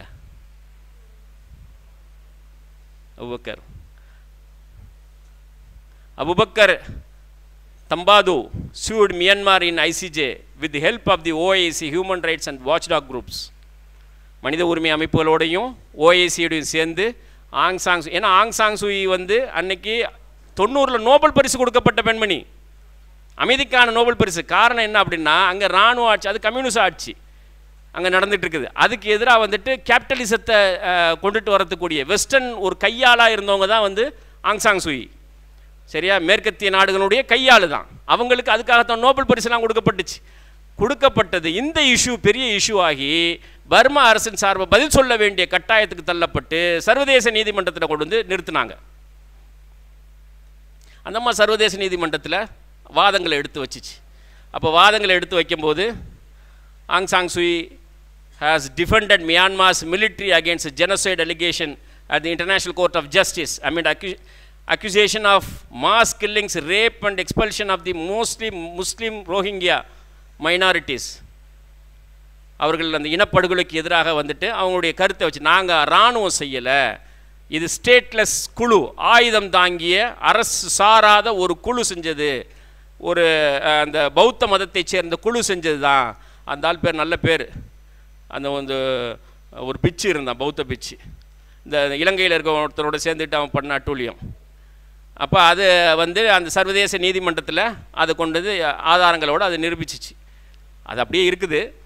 ஆனாலுமே ஒரு நாட்டை வந்து குற்றவாளி கூண்டில் ஏற்றி, அந்த நாட்டினுடைய பொறுப்பாளர் குற்றவாளி கூண்டில் ஏற்றி அவர்கள் செய்த குற்றத்திற்காக உலகம் முழுவதும் அதை வந்துட்டு அறிய செய்ய முடியும் அப்படிங்கிற துணிச்சலை யார் இந்த அபூபக்கருக்கு கொடுத்தது? எது? சாதாரண சட்டக்கல்வி அல்ல, சட்டம் படித்து விட்டு ஒரு வழக்கறிஞராக பணியாற்றுங்கிற அந்த சிந்தனைக்கு கிடைச்ச வாய்ப்புகள் அல்லது, அதுக்கு கிடைக்காது, அந்த சிந்தனைக்கு வாய்ப்பு கிடைக்காது. எவ்வளோ பெரிய சீனியர் லாயர்கிட்ட நீங்கள் இருந்தாலும் சரி, அவர் கார்ப்பரேட் லாயர்கிட்ட இருந்தாலும் சரி, எவ்வளோ பெரிய கார்ப்பரேட் கம்பெனியினுடைய நீங்கள் வந்து லீகல் அட்வைசராக இருந்தாலும் சரி, இதெல்லாம் சாத்தியமே இல்லை. ஆமாம், இதுதான் ஒரு முஸ்லீமுக்கான பொறுப்புகள். சட்டம் படித்திருக்கக்கூடிய ஒரு முஸ்லீமுக்கான பொறுப்புகள் என்னென்னா, எங்கே அநீதி இருக்குதோ அது தன் அதிகாரத்துக்கு உட்பட்டதாக இருக்கிற நேரத்தில் அதுக்காக வந்துட்டு குரல் கொடுக்கக்கூடியது ஒரு முஸ்லீமுடைய பொறுப்பாக இருக்கிறது. அந்த வீச்சில் தான் நம்முடைய சட்டக்கல்வி இருக்கணும். அதுதான் முஸ்லிம்களுடைய பொறுப்பு. இவர்களை பற்றி நீங்கள் விரிவாக படிங்க. நான் சுருக்கமாக சொல்லியிருக்கிறேன். அது விஸ்வநாதன் ருத்ரகுமாரெல்லாம் பற்றி நிறைய விஷயங்கள் இருக்குது, அதை நீங்கள் படிங்க. அதே மாதிரி வேதமூர்த்தி கடைசியில் நான் பேசின வீடியோ, நான் ஹஸ்ஸாவில் சவுதியில் ஹஸ்ஸாவில் வந்துட்டு அது சம்மந்தமாக பேசினேன். பேசி ஒரு சின்ன பிட்டு தான், அந்த வீடியோ வந்து சுற்றி சுற்றி சுற்றி உலகம் முழுக்க சுற்றி கடைசியில் வேதமூர்த்தி கைக்கே போயிடுச்சு. நான் மலேசியாவுக்கு போகிறேன், மலேசியா நம்மளால் ஒருத்தர் சொல்கிறாரு, இது அந்த ஆளுக்களை வேதமூர்த்தியை கொடுக்குறாரு, அவர் கையிலேயே உங்கள் வீடியோ இருக்குது அப்படின்னு சொல்கிறாரு. அதனால் அது சாதாரண விஷயம் அல்ல. அவர் வந்து ஒரு அரசையே வந்துட்டு முடக்க முடியும். மலேசிய அரசை முடக்குனவர், இலங்கை அரசை முடக்குனவர், தலகுனியை வச்சவர். இன்னைய வரைக்கும் இலங்கை அரசனால் விடுபட முடியாமல் இருக்குது பாருங்கள். முள்ளிவாய்க்காலில் நடந்த அந்த இனப்படுகொலை இருக்குது பாருங்கள், அதுக்கு எதிராக இன்னைய வரைக்கும் அவனால் ஒன்றுமே பண்ண முடியலை, விடுபட முடியாமல் இருக்கிறாங்க. அதே மாதிரி ஒரு அரசை முடக்கியவர். இன்டர்நேஷ்னல் லா, சர்வதேச சட்டம், வீச்சு, பார்வை சர்வதேசமாக இருக்கணும் முஸ்லீம்களுடைய பார்வை. இன்றைக்கி அது கட்டாயமாயிருச்சு, நெருக்கடி ஆயிடுச்சு. இனி வரக்கூடிய காலத்தில் சோஷியோ பொலிட்டிக்கல் இஷ்யூஸை எதிர்கொள்வதாக இருந்தால் அப்படிப்பட்ட ஒரு அறிவும் ஆற்றலும் இருந்தால் தான் எதிர்கொள்ள முடியும். இனி வரக்கூடிய காலம் ரொம்ப நெருக்கடியான காலமாக இருக்கும். இப்போது academic goal of Muslim law student, உங்களுடைய இலக்கு என்னவா? கல்வியல் இலக்கு, அதனுடைய வீச்சு எப்படி இருக்கணும் பாருங்கள். எல்எல்பி முடிச்சுட்டு தான் நிறைய பேர் இருக்கிறோம், படிச்சுட்டு இருக்கிறோம். 2 வருஷம் 3 வருஷம் 5 வருஷம் படிச்சுட்டு இருக்கிறோம். எல்எல்பி முடித்தவங்களும் இருக்கிறாங்க. இப்போ நம்முடைய பார்வை என்னவா இருக்குது? கூர்மையான பார்வை என்னவா இருக்குது? காலையில் இந்த இடத்துக்கு போய் உட்காந்தா போதும்ப்பா, இந்த தேர்வு எழுதி எப்படியா ஜெயிச்சிட்டா போதும்ப்பா. ஒரு டிஸ்ட்ரிக்ட் கோர்ட்டினுடைய ஒரு ஜட்ஜாக போகணும், ஜுடிஷியல் எக்ஸாம் எழுதணும். அதை விட்டால் இந்த ஹைகோர்ட் இருக்குது, ஹைகோர்ட்டில் போய்ட்டு ஃபஸ்ட்டு ஜூனியராக ஜாயின் பண்ணிடணும். உலகத்தையே வெண்டுட்டோம். லா படிக்கக்கூடிய எல்லாருடைய சிந்தனையும் இப்படி தான் இருக்குது. ஏன்னா சிலபஸ் அப்படி தான் இருக்குது, நடத்தக்கூடிய ஆசிரியர்களும் அப்படி தான் இருக்கிறாங்க. குறைஞ்சபட்சமாக உங்களுக்கு என்ன வாய்ப்புகள் கொடுக்க முடியுமோ அதுதான் இருக்குது. ஆசிரியர்கள்ட்ட விசாலமான பார்வையும் அறிவும் இருந்தால், தேடலும் இருந்தால் தான். ரெண்டாவது, எல்லாத்தையும் விட ரொம்ப முக்கியமான என்ன தெரியுமா? சமூக பொறுப்புகள். ஆமாம், அந்த சமூக பொறுப்பு. இப்போ எனக்கு முன்னாலே காலையில் பேசியவங்க எல்லாருமே வந்துட்டு ஒரு ஆசிரியராக, ஒரு பயிற்சியாளராக தங்களுடைய கருத்துக்களை சொன்னாங்க. நான் வந்து முஸ்லீம் சமூகம் அடுத்த 50 வருஷத்தில் என்னவாகணுங்கிற அந்த இலக்கோடு பேசுகிறேன்.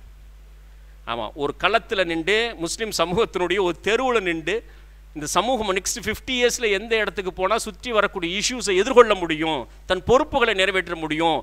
ஒரு சட்டம் படித்தவர் தன் குழந்தைகளையும் தன் குடும்பத்தையும் தன் பிள்ளைகளையும் தன்னுடைய டிக்னிட்டியையும் தன் உயிரின் மேலான தன்னுடைய வழிபாட்டு தலங்களையும் மார்க்கத்தையும் எப்படி பாதுகாத்து கொள்ள முடியும், அதுக்கு என்ன ஆற்றல் தேவை, அந்த அடிப்படையில் தான் என்னுடைய கிளாஸ் ரெடி பண்ணப்பட்டிருக்குது.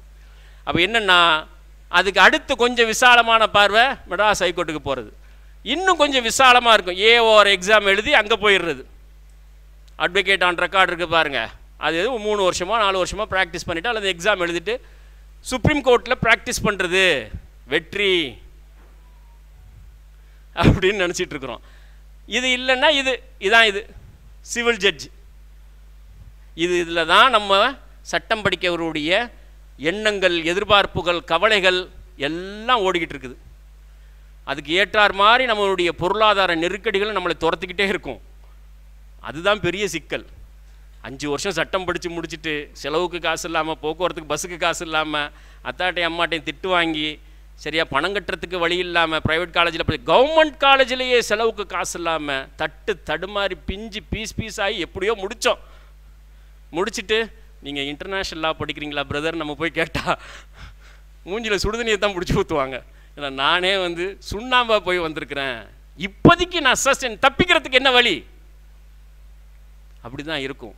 அந்த பொருளாதார நெருக்கடிகள் எல்லாம் அப்படித்தான் இருக்கும். ஆனால் ஒரு சமூக ஊழியன் என்கின்ற முறையில் உங்களுக்கான கடமைகளை உங்கள் கவனத்துக்கு கொண்டுட்டு வர வேண்டிய பொறுப்பு இருக்குது. அதை தான் தமிழ்நாடு முஸ்லீம் கல்வி இயக்கம் தொடர்ந்து செஞ்சுக்கிட்டு இருக்குது. கவனப்படுத்திடுறோம். அப்படி கவனப்படுத்தி அதை நீங்கள் நேசிச்சிங்க அப்படின்னு சொன்னால் அல்லாஹ் அந்த வாய்ப்புகளை ஏற்படுத்தி விடுவான். ஒன்று ஒன்றா விலகும். உங்களுக்கு அறியாமல் உதவிகள் வந்து சேரும். உங்கள் ஆற்றலை பெருக்கிறதுக்கு பாருங்கள். எதுக்கு பெருக்கிறோம்?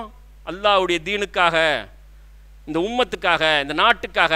இந்த நல்ல எண்ணத்துக்கு பாதைகள் எல்லாம் அப்படியே விலகி போய்கிட்டே இருக்கும். தடைகள் எல்லாம் விலகிக்கிட்டு இருக்கதே பார்க்கலாம். அதனால தான் இன்னமல் ஆமாலும் நீ உள்ளந்தான் எண்ணம்தான் வாழ்வு. உங்கள் என்ன எண்ணமோ அதுபடியே உங்களுடைய வாழ்க்கை அமையும்.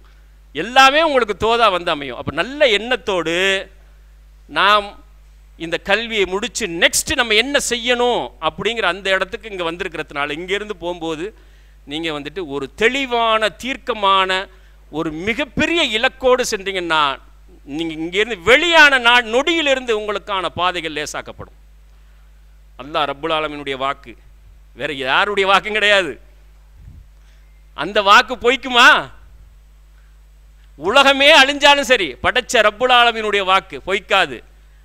உன்னுடைய தீனுக்காக, உன்னுடைய மக்களுக்காக, உன்னுடைய மார்க்கத்தை ஏற்றுக்கொண்ட மக்களுக்காக, அவர்களுடைய வாழக்கூடிய உயிரினங்களுக்காக என்னுடைய ஆற்றலை நான் பெருக்கணும். எனக்கு சர்வதேச ஞானத்தை தா இறைவா. இதுக்கெல்லாம் எந்த தடையும் கிடையாது. நீங்கள் ஈஸியாக சக்ஸஸ் ஆகிறதுக்கு உண்டான பாதையை நான் சொல்லித்தரேன். இதை தாண்டி எப்படி சிந்திக்கணும் அப்படிங்கிறதுக்கான அடையாளம் பாருங்கள், அதுக்கான வாய்ப்புகள் என்னன்னு பாருங்கள். நான் ரொம்ப சுருக்கி கொண்டு வந்துடுறேன் நேரம் இல்லாததுனால. எல்எல்பி முடித்த உங்களுடைய பார்வை அடுத்தது, இன்கேஸ் ஜுடிஷியரியில் போக விருப்பம் இல்லையா, இருக்கவே இருக்குது தமிழ்நாடு பப்ளிக் சர்வீஸ் கமிஷன், இல்லைன்னா யூபிஎஸ்சி எக்ஸாம் எழுதி யூபிஎஸ்சிக்கு கிளியர் பண்ணிடலாம். இல்லைனா குரூப் 1 குரூப் 2 எக்ஸாம் எழுதி அதில் கிளியர், இல்லை ஸ்டாஃப் செலெக்ஷன் கமிஷனுக்கு போயிடலாம். எதையாவது ஒன்றில் வந்துட்டு சட்டக்கல்வி எல்லாத்துக்குமான வாய்ப்புகளை திறந்துவிடும். ஒரு அண்டர் கிராஜுவேஷன் இருக்குது பாருங்கள் எல்எல்பி, அது வந்து உங்களுக்கு எக்கச்சக்கமான வாய்ப்புகளை திறந்து விடுது. நீங்கள் எந்த அளவுக்கு உங்களை தயார்படுத்துகிறீங்களோ, உங்களுடைய அறிவை பெருக்கிறீங்க, உங்களுடைய ஆட்டிடியூடை மாற்றி அமைக்கிறீங்க. ரெண்டும் முக்கியம். அறிவு மட்டும் வந்துருச்சுன்னா மாறாது, ஆட்டிடியூடு மாறணும். அதை நான் ஃபைனலாக சொல்கிறேன். ஆட்டிடியூடு தான் அறிவை மிகைக்கணும்.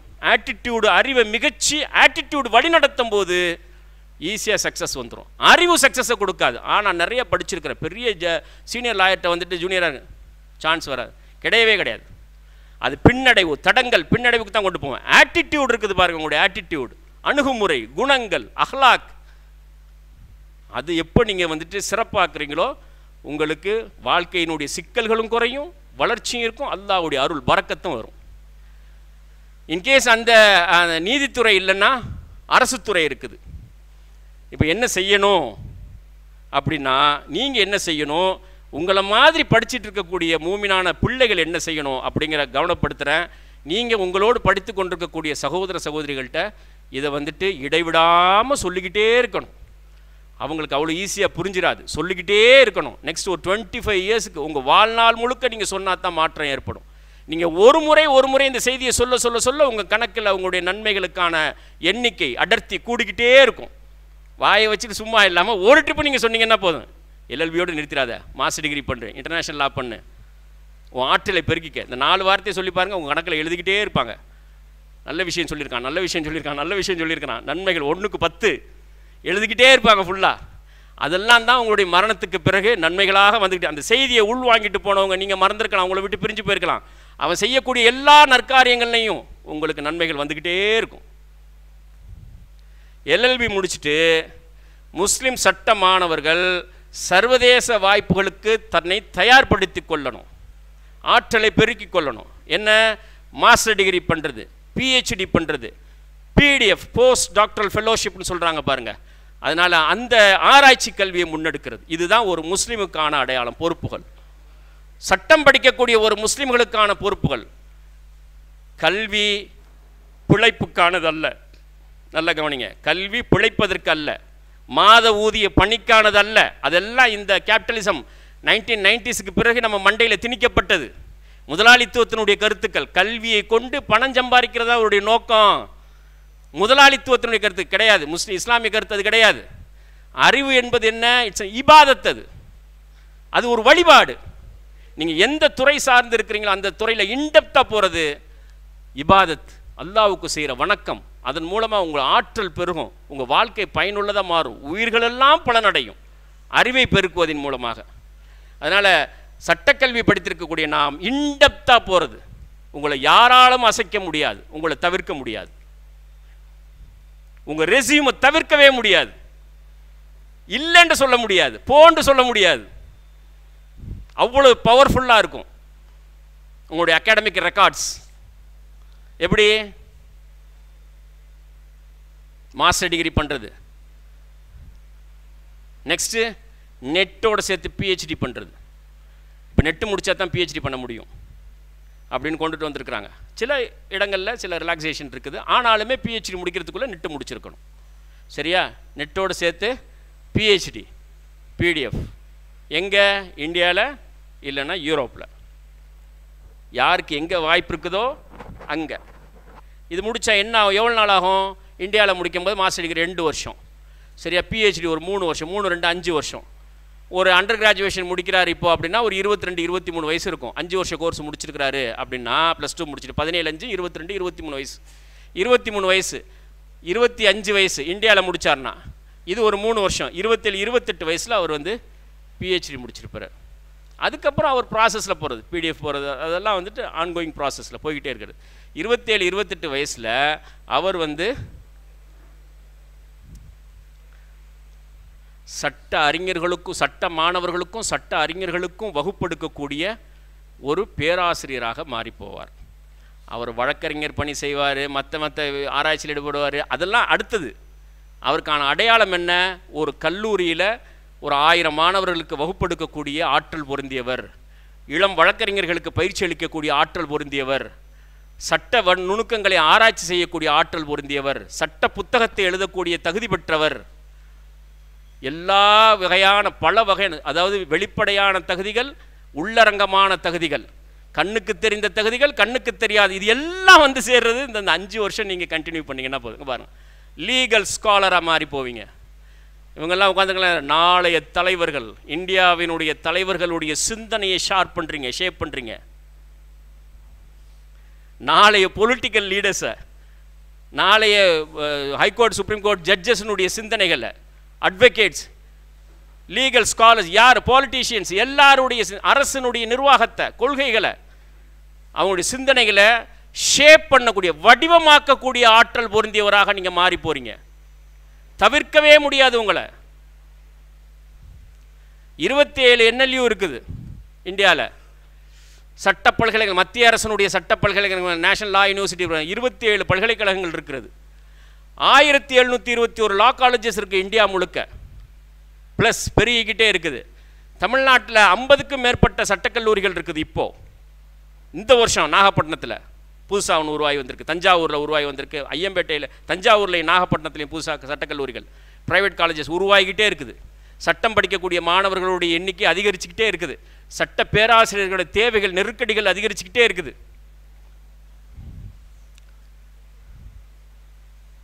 இவங்கெல்லாம் யார்? சாதாரண ஆட்களாக? இவங்கெல்லாம் மளிகை கடை வைக்க போகிறாங்களா? படித்து பிடிச்சிட்டு சொல்லுங்கள். மளிகை கடை, பிரியாணி கடைக்கு அவங்களையெல்லாம் தயார்படுத்திக்கிட்டு இருக்கிறாங்க. இவங்க கையில் தான் இந்த நாட்டினுடைய பொறுப்பு எல்லாம் இருக்க போகுது. இவங்க தான் பொறுப்பாளிகளாக மாறப்பாங்க. அடுத்த 10 வருஷத்தில் இவன் தான் டிசைடிங் அத்தாரிட்டி. தமிழ்நாட்டில், இந்தியாவில், எல்லாத்துலேயுமே இந்த டிசைடிங் அத்தாரிட்டிக்கு இந்த மூலையிலிருந்து போகுது பாருங்கள். சிலபஸில் இருக்கிறது 50%, அதை தாண்டி மைண்டில் இருக்கிறது தான் ஏற்றுக்கொண்ட சித்தாந்தம். இதன் அடிப்படையில் தான் சிலபஸினுடைய கருத்துக்கள் போகும். வெறுமனே சிலபஸ் மட்டும் போகாது. நம் நாட்டின் நாளைய தலைவர்களையும் நீதிபதிகளையும் உருவாக்கும் அதிகாரமிக்க அறிவுப்பணி, இந்திய சட்டங்களையும் இஸ்லாமிய சட்டங்களையும் நெருக்கமாக கொண்டு வரக்கூடிய வாய்ப்புகளை வழங்கக்கூடிய பணி. இன்றைக்கி இருக்கக்கூடிய எந்த சட்டத்தை எடுத்துக்கிட்டாலும் சரி, மனித உரிமை சட்டம் எதுவாக இருக்கட்டும் சரி, அது எல்லாமே இஸ்லாத்தினுடைய நிழலில் தான் இருக்குது. அதை இன்னும் நெருக்கமாக கொண்டுட்டு வர, சட்டங்களில் நீதி இருக்குதான்னு ஆராய்ச்சி பண்ணக்கூடிய ஆற்றலை கொடுக்கும். சட்டங்கள், லா பிரிவு இருக்குது, அதில் ஜஸ்டிஸ் இருக்குதா, நீதி இருக்குதா, அதை ஆராய்ச்சி செய்யக்கூடிய ஆற்றலை வந்து இந்த பொறுப்புகள் கொடுக்கும், இந்த கல்வி கொடுக்கும். இன்னும் பாருங்க, எவ்வளோ கவனமாக கவனிக்கிறாங்க பாருங்க. சாதாரண மக்களுக்கு இல்லை, இந்த நாட்டினுடைய தலையெழுத்த முடிவு செய்யக்கூடிய மக்களுக்கு, அவங்களுடைய சிந்தனையை ஷேப் பண்ணக்கூடிய ஆற்றல் 5 வருஷம் நீங்கள் படிக்கக்கூடியதில் கிடச்சிரும். ஆமாம், 5 வருஷம் மாஸ்டர் டிகிரி, 2 வருஷம், 3 வருஷம் பிஹெச்டி.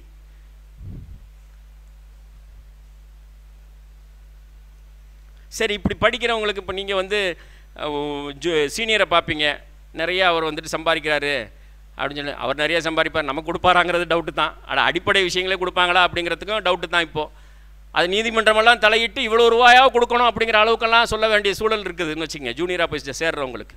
சரி, இந்த மாதிரி ஒரு 5 வருஷம் முடிச்சுட்டு பிஹெச்டி முடிக்கிறாரு அப்படின்னா அவருக்கு என்ன பொருளாதார ரீதியாக என்ன வாய்ப்புகள் இருக்கும்? கவர்மெண்ட் லா காலேஜில் என்ட்ரி லெவல் அசிஸ்டண்ட் ப்ரொஃபஸர் இருக்கிறாரு பாருங்கள், பிஹெச்டி முடித்து என்ட்ரி லெவலில் இருக்கார் பாருங்கள், ஆரம்ப கட்டத்தில் அவருக்கு 70,000 1 லட்ச ரூபா வரைக்கும் சம்பளம், 7th பே கமிஷன். சோயலில் படிக்கக்கூடியவங்க யாருக்காவது அவங்க ஆசிரியர்களுடைய சம்பளம் தெரியுதா? தெரிஞ்சால் சொல்லுங்களேன் கொஞ்சம். சம்பளம் தெரியுமா? உங்கள் யூனிவர்சிட்டியில் வந்துட்டு சம்பளம் எவ்வளோ தெரியுமா? எவ்வளவு? 50. ஆமாம். பிஹெச்டி முடிச்சிருக்காங்களா மாஸ்டர் டிகிரி முடிச்சிருக்காங்க? மாஸ்டர் முடிச்சிருக்காங்க. மாஸ்டர் முடித்தவங்களுக்கு பிஹெச்டி. நான் போய் பார்த்தேன் அந்த வெப்சைட் எல்லாத்தையுமே பார்த்தேன், யாராவது பிஹெச்டி முடித்தவங்க இருக்கிறாங்களா அப்படின்னு சொல்லி. டீன் மட்டும்தான் முடிச்சவராக இருக்கிறாரு. சரியா? பாக்கியெல்லாம் வேரியஸ் ஃபீல்டில் நல்ல டேலண்டட் தான், வேரியஸ் ஃபீல்டில் முடித்தவங்களாக இருக்கிறாங்க. அப்போது அங்கே 50,000 சேலரி, வருஷத்துக்கு 6 லட்சம் ரூபா. சரியா? 30% டேக்ஸ் போணுச்சுன்னா பாக்கி. இங்கே பிஹெச்டி முடித்தவங்களுக்கு நெட்டு பிஹெச்டி முடிச்சிங்கன்னா உங்களுக்கு கவர்மெண்ட் காலேஜ் லா யூனிவர்சிட்டி ஸ்டார்டிங்கில் அசிஸ்டண்ட் ப்ரொஃபஸருக்கு இது வந்து பார்ட் டைமாக நீங்கள் பார்த்துக்க நான் சொல்கிறேன், ஃபுல் டைம் தான். ஆனால் உங்களுடைய ப்ரொஃபஷன் ஒரு லாயருக்கு இது பார்ட் டைமாக இருக்கட்டும். மீதி நேரம் வேலையை விட்டுட்டு வந்த மீதி நேரம், வேலை முடிச்சுட்டு மீதி நேரம் நீங்கள் ப்ராக்டிஸ் பண்ணுறதுக்கோ மற்ற விஷயத்துக்கோ எந்த தடையும் கிடையாது. விசிட்டிங் ஃபேக்கல்ட்டியாக போகிறதுக்கு எதுக்குமே தடை உங்களுக்கு ஃப்ரீயாக இருக்குது. நிறைய பேர் சோயல் ப்ரொஃபஸர்ஸ் நிறைய பேர் ஹைகோர்ட்டில் ப்ராக்டிஸ் பண்ணிகிட்டு இருக்கிறாங்க. அதுக்கு அடுத்த லெவல் அசோசியேட் ப்ரொஃபஸர், அசிஸ்டன்ட் ப்ரொஃபஸர்லேருந்து அசோசியேட் ஒரு 4-5 வருஷம் கழிச்சு 1.5 லட்சம் to 2 லட்சம். அதுக்கு அடுத்தது சீனியர் லெவல் ப்ரொஃபஸர் 1,80,000 2.5 லட்சம். ஒரு வருஷத்துக்கு 30 லட்சம் ரூபா.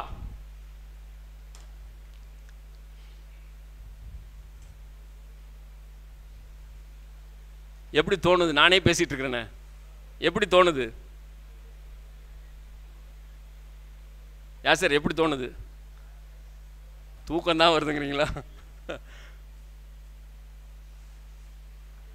இல்லை, இது சம்பந்தமாக வந்துட்டு கொஞ்சம் கவனம் செலுத்தியிருக்கிறீங்களா? இந்த லெவலுக்கு போகிறதுக்கு நிறைய பெண்களுக்கு அதுக்கான வாய்ப்புகள் இருக்குது, ஈஸியாக பண்ணிடலாம்.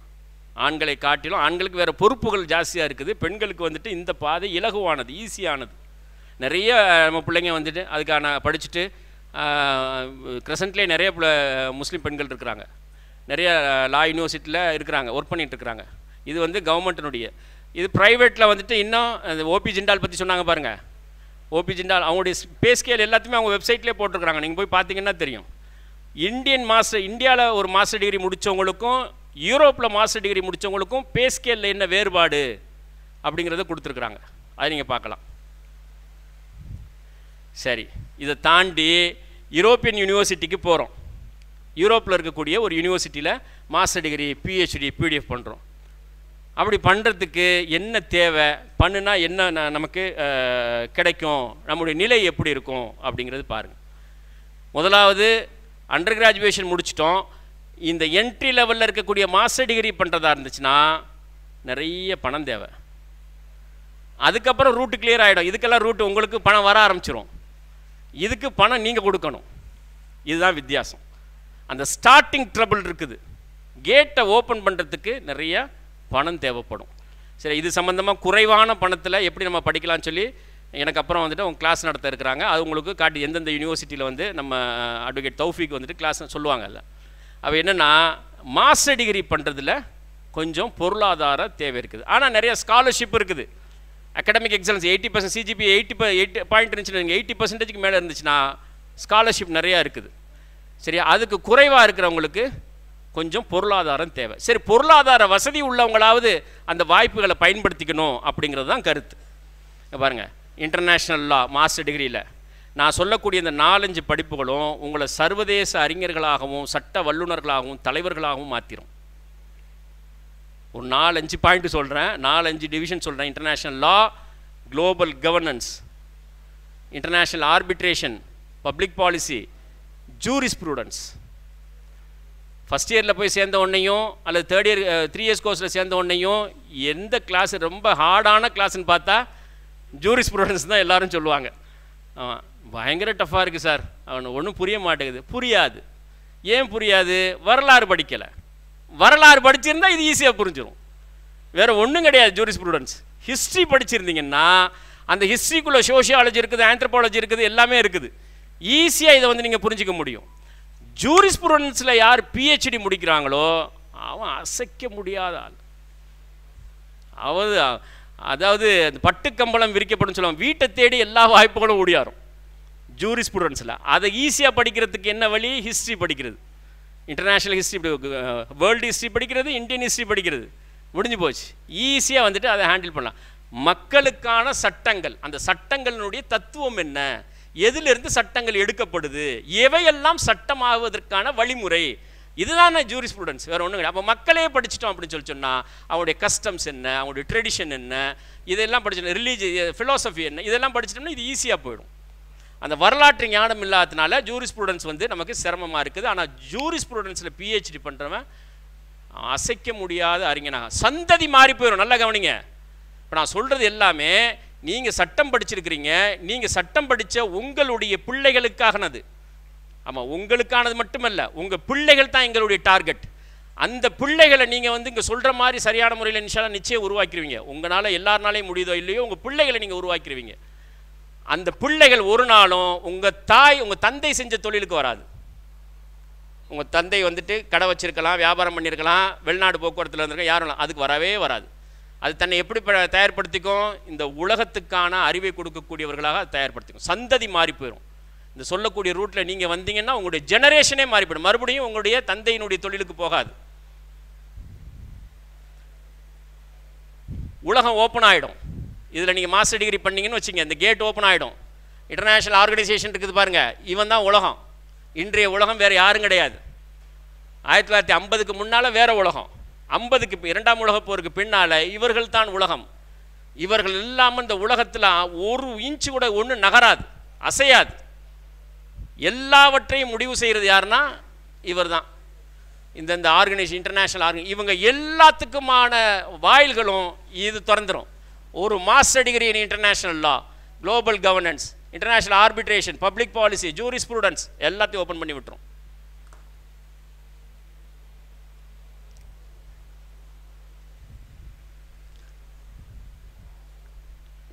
ஒன்றுக்குள்ளேயும் பிரிவு அமைப்புகள் இருக்குது, 100-200 இருக்குது. இது ஒன்று இருக்குது பாருங்க, யுனைடெட் நேஷன்ஸ்க்குள்ள 40 நிறுவனங்கள் இருக்குது, என்டைட்டிஸ் இருக்குது. 40 நிறுவனம், 40 ஒன்றுக்கும் நூற்றுக்கணக்கான, ஆயிரக்கணக்கான மக்கள், ஆயிரக்கணக்கான பிரான்ச்சஸ் இருக்குது. அப்படி பிரிஞ்சு பிரிஞ்சு பிரிஞ்சு ஏன் ஒட்டுமொத்த 800 கோடி மக்களையும் ஆளக்கூடியவர்களாக இன்றைக்கு மாறி போயிருக்கிறது இந்த அமைப்புகள். பூமியில் இருக்கக்கூடிய 800 கோடி மக்கள் ப்ளஸ் எண்ணிக்கையில் இல்லா கால்நடைகள், அதுவும் நம்ம கையில் தானே சிக்கிக்கிட்டு இருக்குது இன்னைக்கு. அதையும் நம்ம தானே முடிவு. யானைக்கு என்ன சாப்பாடு கொடுக்கணுங்கிறது யார் முடிவு பண்ணுறா? என்ன அநியாயம் பாருங்க. யானைக்கு, பூனைக்கு, மாட்டுக்கு என்ன கொடுக்கணும் அப்படின்னா அது விரும்புறது, அதையெல்லாம் கொடுக்காத. நமக்கு எது தோதானதோ அதை கொடு. இல்லைன்னா அந்த ஜூவில் கொண்டு போய் அடைச்சி போடுவோம் எல்லாத்தையும். யானையை வந்துட்டு பிச்சை எடுக்க விடுவாங்களா? இவர்கள் தான் எல்லாவற்றையும் முடிவு செய்கிறது. கால்நடைகளையும், பறவைகள் எல்லாவற்றையும். இந்த பறவைகளுக்கு எது உணவாக போகணுங்கிறத முடிவு பண்ணுறது யார்? ஐக்கிய நாடுகள் சபையினுடைய அந்த உணவு பாதுகாப்பு அமைப்பு இருக்கு பாருங்க, அந்த அமைப்பு தான் வந்துட்டு அதை முடிவு செய்யுது. பறவைகளுக்கு என்ன உணவு, பறவை எதை சாப்பிடணும், பறவை எங்கே போய் சாப்பிடும்? நிலத்தில் போய் சாப்பிடும். நிலத்தில் எதை விதை வைக்கணும் கண்டுபிடிக்கிறான் பாருங்க. பிலிப்பைன்ஸில் இருக்கக்கூடிய ரைஸ் ரிசர்ச் இன்ஸ்டியூட்டில் அந்த விதையில் ஒரு அரிசியை கண்டுபிடிக்கிறாங்க. அந்த அரிசியை வந்துட்டு பறவைகள் உண்ணாது. எவ்வளோ பெரிய அநியாயம் பாருங்க. ஏன்? அது வந்து தனக்கான உணவு இல்லை அப்படி, அதுக்குள்ளேருந்து வரக்கூடிய ஒரு ஸ்மெல்லு தான் வந்துட்டு பறவைகளுக்கு தெரிய வரும், இது நமக்கான உணவு அப்படின்னு. அந்த ஸ்மெல் எடுத்துடுறான், ஜெனட்டிக்கலி மாடிஃபைட் சீட்ஸ் வருது. அதனால் இவர்கள் இல்லாமல் இனி ஒன்றுமே பண்ண முடியாது. இதுதான் எல்லாமே. இதில் முக்கியமானது இருக்குது பாருங்கள், யுனைடெட் நேஷன்ஸ் செகண்ட் வேர்ல்டு வாருக்கு பிறகு இது இல்லாமல் எதுவுமே கிடையாது. அதே மாதிரி 193 நாடுகள் அங்கம் வகிக்கக்கூடிய ஐக்கிய நாடுகள் சபை, 57 அரபு நாடுகள், முஸ்லீம் நாடுகள், அரபு நாடுகளும் சேர்ந்து 57 நாடுகள் அங்கம் வைக்கக்கூடிய ஓஐசி, வளர்ந்த நாடுகளினுடைய அங்கம் பொருளாதார மேம்பாட்டுக்கான அமைப்பு OECD, organisation of economic cooperation development, European Union, 27 நாடுகள் ஒன்றிணைஞ்சிருக்கக்கூடிய யூரோப்பியன் யூனியன், யூரோப்பியன் பார்லிமெண்ட், முந்தைய ரோமன் எம்பையர்னுடைய வடிவம், டாக்டர்ஸ் வித்தவுட் பார்டர்ஸ், 38,000 மருத்துவர்கள் உலகம் முழுவதும் மருத்துவ ஊழியர்கள், மருத்துவத்துக்கான ரிசர்ச் ஸ்காலர்ஸ் எல்லோரும் பணியாற்றக்கூடிய உலகத்தின் மிக பிரம்மாண்டமான NGO. இவன் தான் இந்த உலகம். இதை திறக்கிறதுக்கான திறவுகோல் உங்கள் கையில் இருக்குது. LLB முடிச்சிருக்கிறீங்க. இனி அடுத்து உங்களுடைய பயணம் எப்படி இருக்குதோ, எப்படி உங்களை நீங்கள் தயார்படுத்திக்கிறீங்களோ, இந்த அமைப்புகளினுடைய மிக முக்கியமான பாலிசி மேக்கர்ஸாக 10 வருஷத்தில் வித்தின் 10 இயர்ஸ் நீங்கள் உள்ள நுழைஞ்சிட முடியும். இவர்களுக்கு இது தனித்து இயங்குது. இது அல்லாமல் இவர்களுக்கு ஆலோசனை சொல்லக்கூடிய அமைப்புகள் ஏறக்குறைய ஒரு 10,000 அமைப்புகள் இருக்குது உலகம் முழுவதும். Think tank institute, policy making. இன்னும் நம்ம அந்த இடத்துக்கே போகலை. அதை பற்றி இப்போ தானே சட்டமே படிக்காது. காலையில் ப்ரொஃபஸர் இஸ்மாயில் சொன்னா பாருங்கள், 2006 இளையாங்குடியில் ஒரு மீட்டிங்கில் பேசுகிறேன். அப்போ வந்துட்டு சட்டம் படிக்கணும் அப்படின்னு சொல்லிட்டு சட்டத்தையே பற்றி 1/2 மணி நேரம் பேசிட்டேன். 1.5 மணி நேரத்தில் பேசி முடிச்சுட்டு வந்தோடனே 3 பேர் சூழ்ந்துட்டு நீ எப்படி எங்கள் பிள்ளைகள் வந்து பொய் சொல்லணும், திருட்டு வேலை செய்யணும், சட்டம் படிக்கலான்னு எப்படி பேசுவா? 2006 நடந்தது. சரியா 20 வருஷம் தான் போகுது. அதெல்லாம் இன்றைக்கி மாறிடுச்சு. கொஞ்சம் கொஞ்சமாக மாறி சட்டம் படிக்கக்கூடிய எண்ணிக்கையை வந்துட்டு அதிகரிச்சுக்கிட்டே வருது. ஆனால் சரியான இலக்கு இருக்குதா என்ன தான் கேள்விக்குறியாக இருக்குது. படிக்கிற காலத்திலே இல்லை, படித்து முடித்ததுக்கு பிறகு இல்லை, அத்தாக்கு அம்மாவுக்கும் சொல்ல தெரியலை.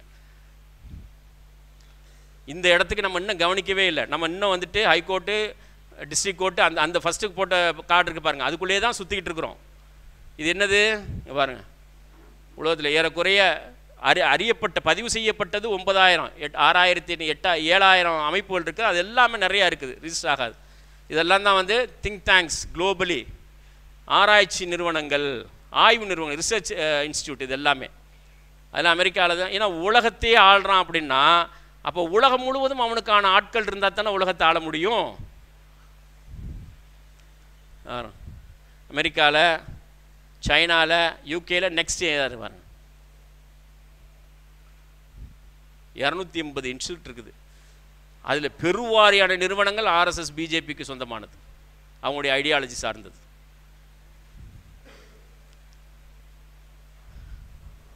ப்ரூக்கிங் இன்ஸ்டியூட் உலகத்தில் நம்பர் 1, முதலாவது துவங்கப்பட்ட நிறுவனம் 1916 துவங்கப்பட்டது. சரியா 1916, 105 வருஷம் 110 வருஷம் ஆக போகுது. ப்ரூக்கிங் இன்ஸ்டியூட் இந்தியா, ப்ரூக்கிங்ஸ் மிடில் ஈஸ்ட், எல்லா இடத்துலையும் உலகம் முழுவதும் நீக்கமர நிறைஞ்சிருக்குது. ஆயிரக்கணக்கான ரிசர்ச் ஸ்காலர்ஸ் இருக்கிறாங்க அதில், அந்த நிறுவனத்தில்.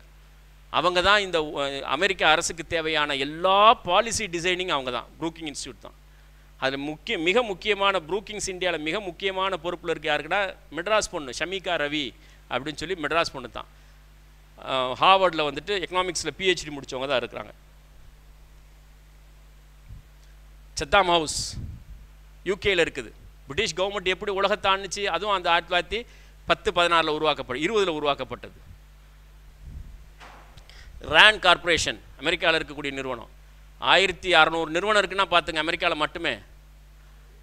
பெல்ஜியத்தில் இருக்கக்கூடிய ப்ரூகல், டாப் திங்க் டேங்க். இதெல்லாம் நான் சொல்லக்கூடிய எல்லாமே. ஃப்ரான்ஸில் இருக்கக்கூடிய French Institute of International Relations, the Institute of International European Affairs அயர்லாண்டில் இருக்குது. ஜெர்மனியில் Centre for International Governance, international எல்லாமே உலக அரசு, உலகத்தை ஆள்றது, உலகத்துக்கான policy. Stockholm International Peace Research Institute சுவிட்சர்லாண்டில் இருக்கிறது. Observer Research Foundation, Reliance company நிதி கொடுத்து 60% நிதியை கொடுத்து இந்தியாவினுடைய டாப் ரிசர்ச் இன்ஸ்டியூட். மும்பையில் இருக்குது, சென்னையில் இருக்குது, டெல்லியில் இருக்குது. இந்தியாவிலே நம்பர் 1 ரிசர்ச் இன்ஸ்டியூட் அதுதான், Observer Research Foundation. Lee Kuan National University NUSல இருக்குது, சிங்கப்பூர் யூனிவர்சிட்டியில். Centre for Public Policy Research. இதுக்கு வந்துட்டு இப்போ நம்ம மணிசங்கர் ஐயருடைய மகள் இருக்கிறாங்க, அவங்க தான் வந்து டைரக்டராக இருக்கிறாங்க இந்த CPRக்கு. அதனாலேயே இந்த கவர்மெண்ட் என்ன பண்ணிச்சு, இதுக்கு கொடுக்கக்கூடிய நிதி எல்லாத்தையும் குறைச்சி இதை வந்து முடக்கக்கூடிய வேலை பார்த்துக்கிட்டு இருக்குது. இதுதான் வந்துட்டு டாப் ரிசர்ச் இன்ஸ்டியூட். வாண்டு உங்கள் எல்லாத்தையும் கூப்பிடுது. யாரையும் தடை கிடையாது, மதமோ இனமோ எதுவும் தடை கிடையாது. அறிவு இருக்குதா, ஆற்றல் இருக்குதா, கிரிட்டிக்கல் திங்கிங் இருக்குதா, நல்ல வாசிப்பு சிந்தனை, நீங்கள் தாராளமாக உங்களை வரவேற்கிறோம். எல்லா இந்தியன்ஸ் தான் இதில் நீக்கமர நினைஞ்சிருக்கிறது எல்லாமே. பாக்கி ஏன்னா முக்கால்வாசி இந்தியன்ஸ்லேயே இந்த உயர் ஜாதி சமூகம் தான் நிறைஞ்சிருக்குது. நிறைய பேர் டெக்னிக்கல் எஜுகேஷனில் போய் மந்த்லி சேலரிடு எம்ப்ளாயிஸாக மாறி போயிட்டான். இன்றைக்கும் பாருங்கள் அதான் நிறைஞ்சிருக்குது. ஆனால் இந்த சோஷியல் ஸ்டடீஸ் பக்கம், சோஷியல் சயின்ஸ் பக்கம், பாலிசி மேக்கிங் பக்கம் கவனம் யாரும் செலுத்தல. அப்படி செலுத்துகிறவங்களுக்கு மிகப்பெரிய வாய்ப்புகள் பாருங்க. Salary of policy research scholars, இதை வச்சு தானே எல்லாத்தையும் முடிவு பண்ணப்படுது. கல்வி மேம்படுத்தணும் அப்படிங்கிறத விட என்ன படித்தா என்ன கிடைக்கும் அப்படின்ட்டு பாருங்கள். சிம்பிளானது. இதில் கொஞ்சம் கூடுதல் குறைச்சல் முன்ன பின்ன இருக்குமே தவிர ஏறக்குறைய இதுதான். யூஎஸில் ஜூனியர் ரிசர்ச் ஸ்காலருக்கு, ரிசர்ச் அசிஸ்டண்ட்டுக்கு salary $40,000 to $60,000 per year. That is 30 lakhs to 50 lakhs per year. ஏறக்குறைய ஒரு 1.5 லட்சத்துலேருந்து 3 லட்சம் ரூபாய்க்குள்ளே இருக்குது ஒரு மாதத்துக்கான சம்பளம். ஒரு வருஷத்துக்கு 30 லட்சம் டு 50 லட்சம். அவர் என்ன தகுதி என்ன? Entry level position typically for those with the bachelor's or master's degree. Bachelor degree, master degree. அந்த மிடில் லெவலில் இருக்கக்கூடிய ரிசர்ச் ஸ்காலருக்கு ஃபெலோக்கு எவ்வளோ சேலரின்னு பாருங்கள். 60,000 to 90,000 per year. That is 40 to 70 lakhs. Position for those with the master's degree and several years of experience or PhD. அதே மாதிரி senior research scholar ஒரு 10 வருஷ காலம் பயணிச்சிங்க அப்படின்னு சொல்லி சொன்னால் அவங்களுக்கு என்னென்னா $90,000 to 1.55 1.5 லட்சம் டாலர்ஸ். தட் இஸ் ஒரு வருஷத்துக்கு 70 லட்சம் ரூபாயிலேருந்து 1,20 லட்சம் ரூபா சம்பளம். இது கொஞ்சம் ஃப்ராக்ஷன்ஸ் இருக்குமே தவிர யதார்த்தம் இதுதான். அதிகாரப்பூர்வமான தகவல்கள் இது. பொசிஷன் என்ன? எக்ஸ்டென்சிவ் எக்ஸ்பீரியன்ஸ், நல்ல எக்ஸ்பீரியன்ஸும், PhD and strong publication record, நிறைய பேப்பர் சப்மிட் பண்ணியிருக்காரு, நிறைய ஆர்டிக்கல் சப்மிட் பண்ணியிருக்காரு. இதுதான் அதுக்கு தேவை. ஒரு 10 வருஷம் நீங்கள் பிஹெச்டி முடித்த ஒரு 10 வருஷ காலத்தில் இதை ரீச் பண்ணிட முடியும். நான் ஏற்கனவே காட்டின அந்த ஒரு 10 இன்ஸ்டியூட் வருது பாருங்கள். ப்ரூக்கிங்ஸு, சத்தாமு, அதே மாதிரி ரேண்டு, இந்த மாதிரியான இன்ஸ்டியூட்டில் நம்ம ஜாயின் பண்ணுறோம். அதுக்கு எல்லாத்துக்கும் பேஸ் என்ன? LLM, that is LLB. இதுலேருந்து தான் துவங்குது. அதே மாதிரி யூரோப்பில், அமெரிக்காவில் யூரோப்பில் பாருங்கள், ஒரு வருஷத்துக்கு ஜூனியர் ரிசர்ச்சுக்கு 25 to 45 லட்சம். அதே மாதிரி மீடியம் லெவலுக்கு 45 to 70 லட்சம், சீனியருக்கு 70 லட்சம் to 1 கோடி யூரோப்பில். ஏஷியாவில், ஏஷியன் கண்ட்ரீஸில் 15 லட்சம் to 25 லட்சம் ஜூனியருக்கு, 25 லட்சம் to 40 லட்சம், 40 லட்சம் to 60 லட்சம். இதெல்லாம் இயர்லி.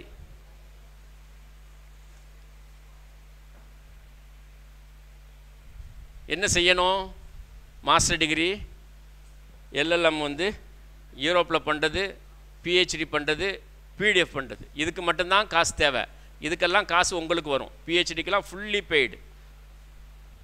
பிடிஎஃப்க்கும் அதுதான். இது எல்லாம் இன்டர்நேஷ்னல் ஸ்காலர்ஸாக மாற்றிடும், உங்களை லீடர்ஸாக மாற்றிடும். இது எல்லாம் உலகம் உங்களுக்கு ஓப்பன் ஆகிடும். சரி, இதை எப்படி தயாராகிறது? இப்போ இதுக்கு இந்த அண்டர் கிராஜுவேஷன்லேருந்து எல்எல்பி முடிச்சிருக்கிறோம். இதுலேருந்து எப்படி இதுக்கு பிக்கப் ஆகி வர்றது, தயாராகி வர்றது அப்படின்னா, மாஸ்டர் டிகிரி பண்ணணும் அப்படிங்கிறது நியத்தாக வச்சுருங்க. மாஸ்டர் டிகிரி பிஹெச்டி பண்ணணும் அப்படிங்கிறது நியத்தாக வச்சுருங்க. சரி, பிஹெச்டி முடித்து பிடிஎஃப் போகணும் அப்படிங்கிறது இருக்கட்டும். பிஹெச்டி பண்ணி முடிக்கணும் அப்படிங்கிறது நியத்தாக வச்சுக்கோங்க. எப்படி நம்மளை தயார்படுத்திக்கிறது? ஒரு நாளைக்கு காலையில் 3 மணி நேரம், சாயங்காலம் 3 மணி நேரம் நீங்கள் வாசிச்சிங்கன்னா போதும், படிச்சிங்கன்னா போதும். வேணும் ஃபஜர் தொழுது முடிச்சுட்டு 6:30 மணியிலேருந்து ஒரு டீயை குடிச்சிட்டு உட்காந்து அன்றைய நியூஸ் பேப்பர்ஸ் எல்லாத்தையும் படிச்சிருங்க. 3 மணி நேரம் ஆயிரும். 9:30, 10, 10:30 மணி ஆகிடும். டிஃபன் பண்ணுறதுக்குள்ளே இந்த உலகத்தில் என்ன நடக்குங்கிறது எல்லா விஷயம், தமிழ்நாட்டில், இந்தியாவில், உலகத்தில் என்ன நடக்குங்கிற ஒரு தகவல் உங்களுக்கு வந்துடும். அது ஹேபிட்டாக மாறணும். ஈவினிங்கில் ஒரு 3 hours இன்டர்நேஷ்னல் சேனல்ஸ் பார்க்குறது, புத்தகம் வாசிக்கிறது. அவர் சொன்னார், நம்ம நீதியரசர் சொன்னார், ஒரு நாளைக்கு ஜஸ்ட் ஒரு 2 பக்கம் இல்லை ஒரு 5 பக்கம் சிந்தனையை தூண்டிவிடும். பாக்கி எல்லாம் என்ன, மொபைல் படிக்கிறது, லேப்டாப்பில் படிக்கிறது என்ன, இன்ஃபர்மேஷனை கொண்டு போய் ஸ்டோர் பண்ணிவிடும். சில நேரங்களில் மறக்கடிச்சிடும். புத்தகம் என்ன பண்ணும்? ஒரு செய்தி, ஒரு லைனை வாசிக்க சிந்தனையை தூண்டிவிடும்.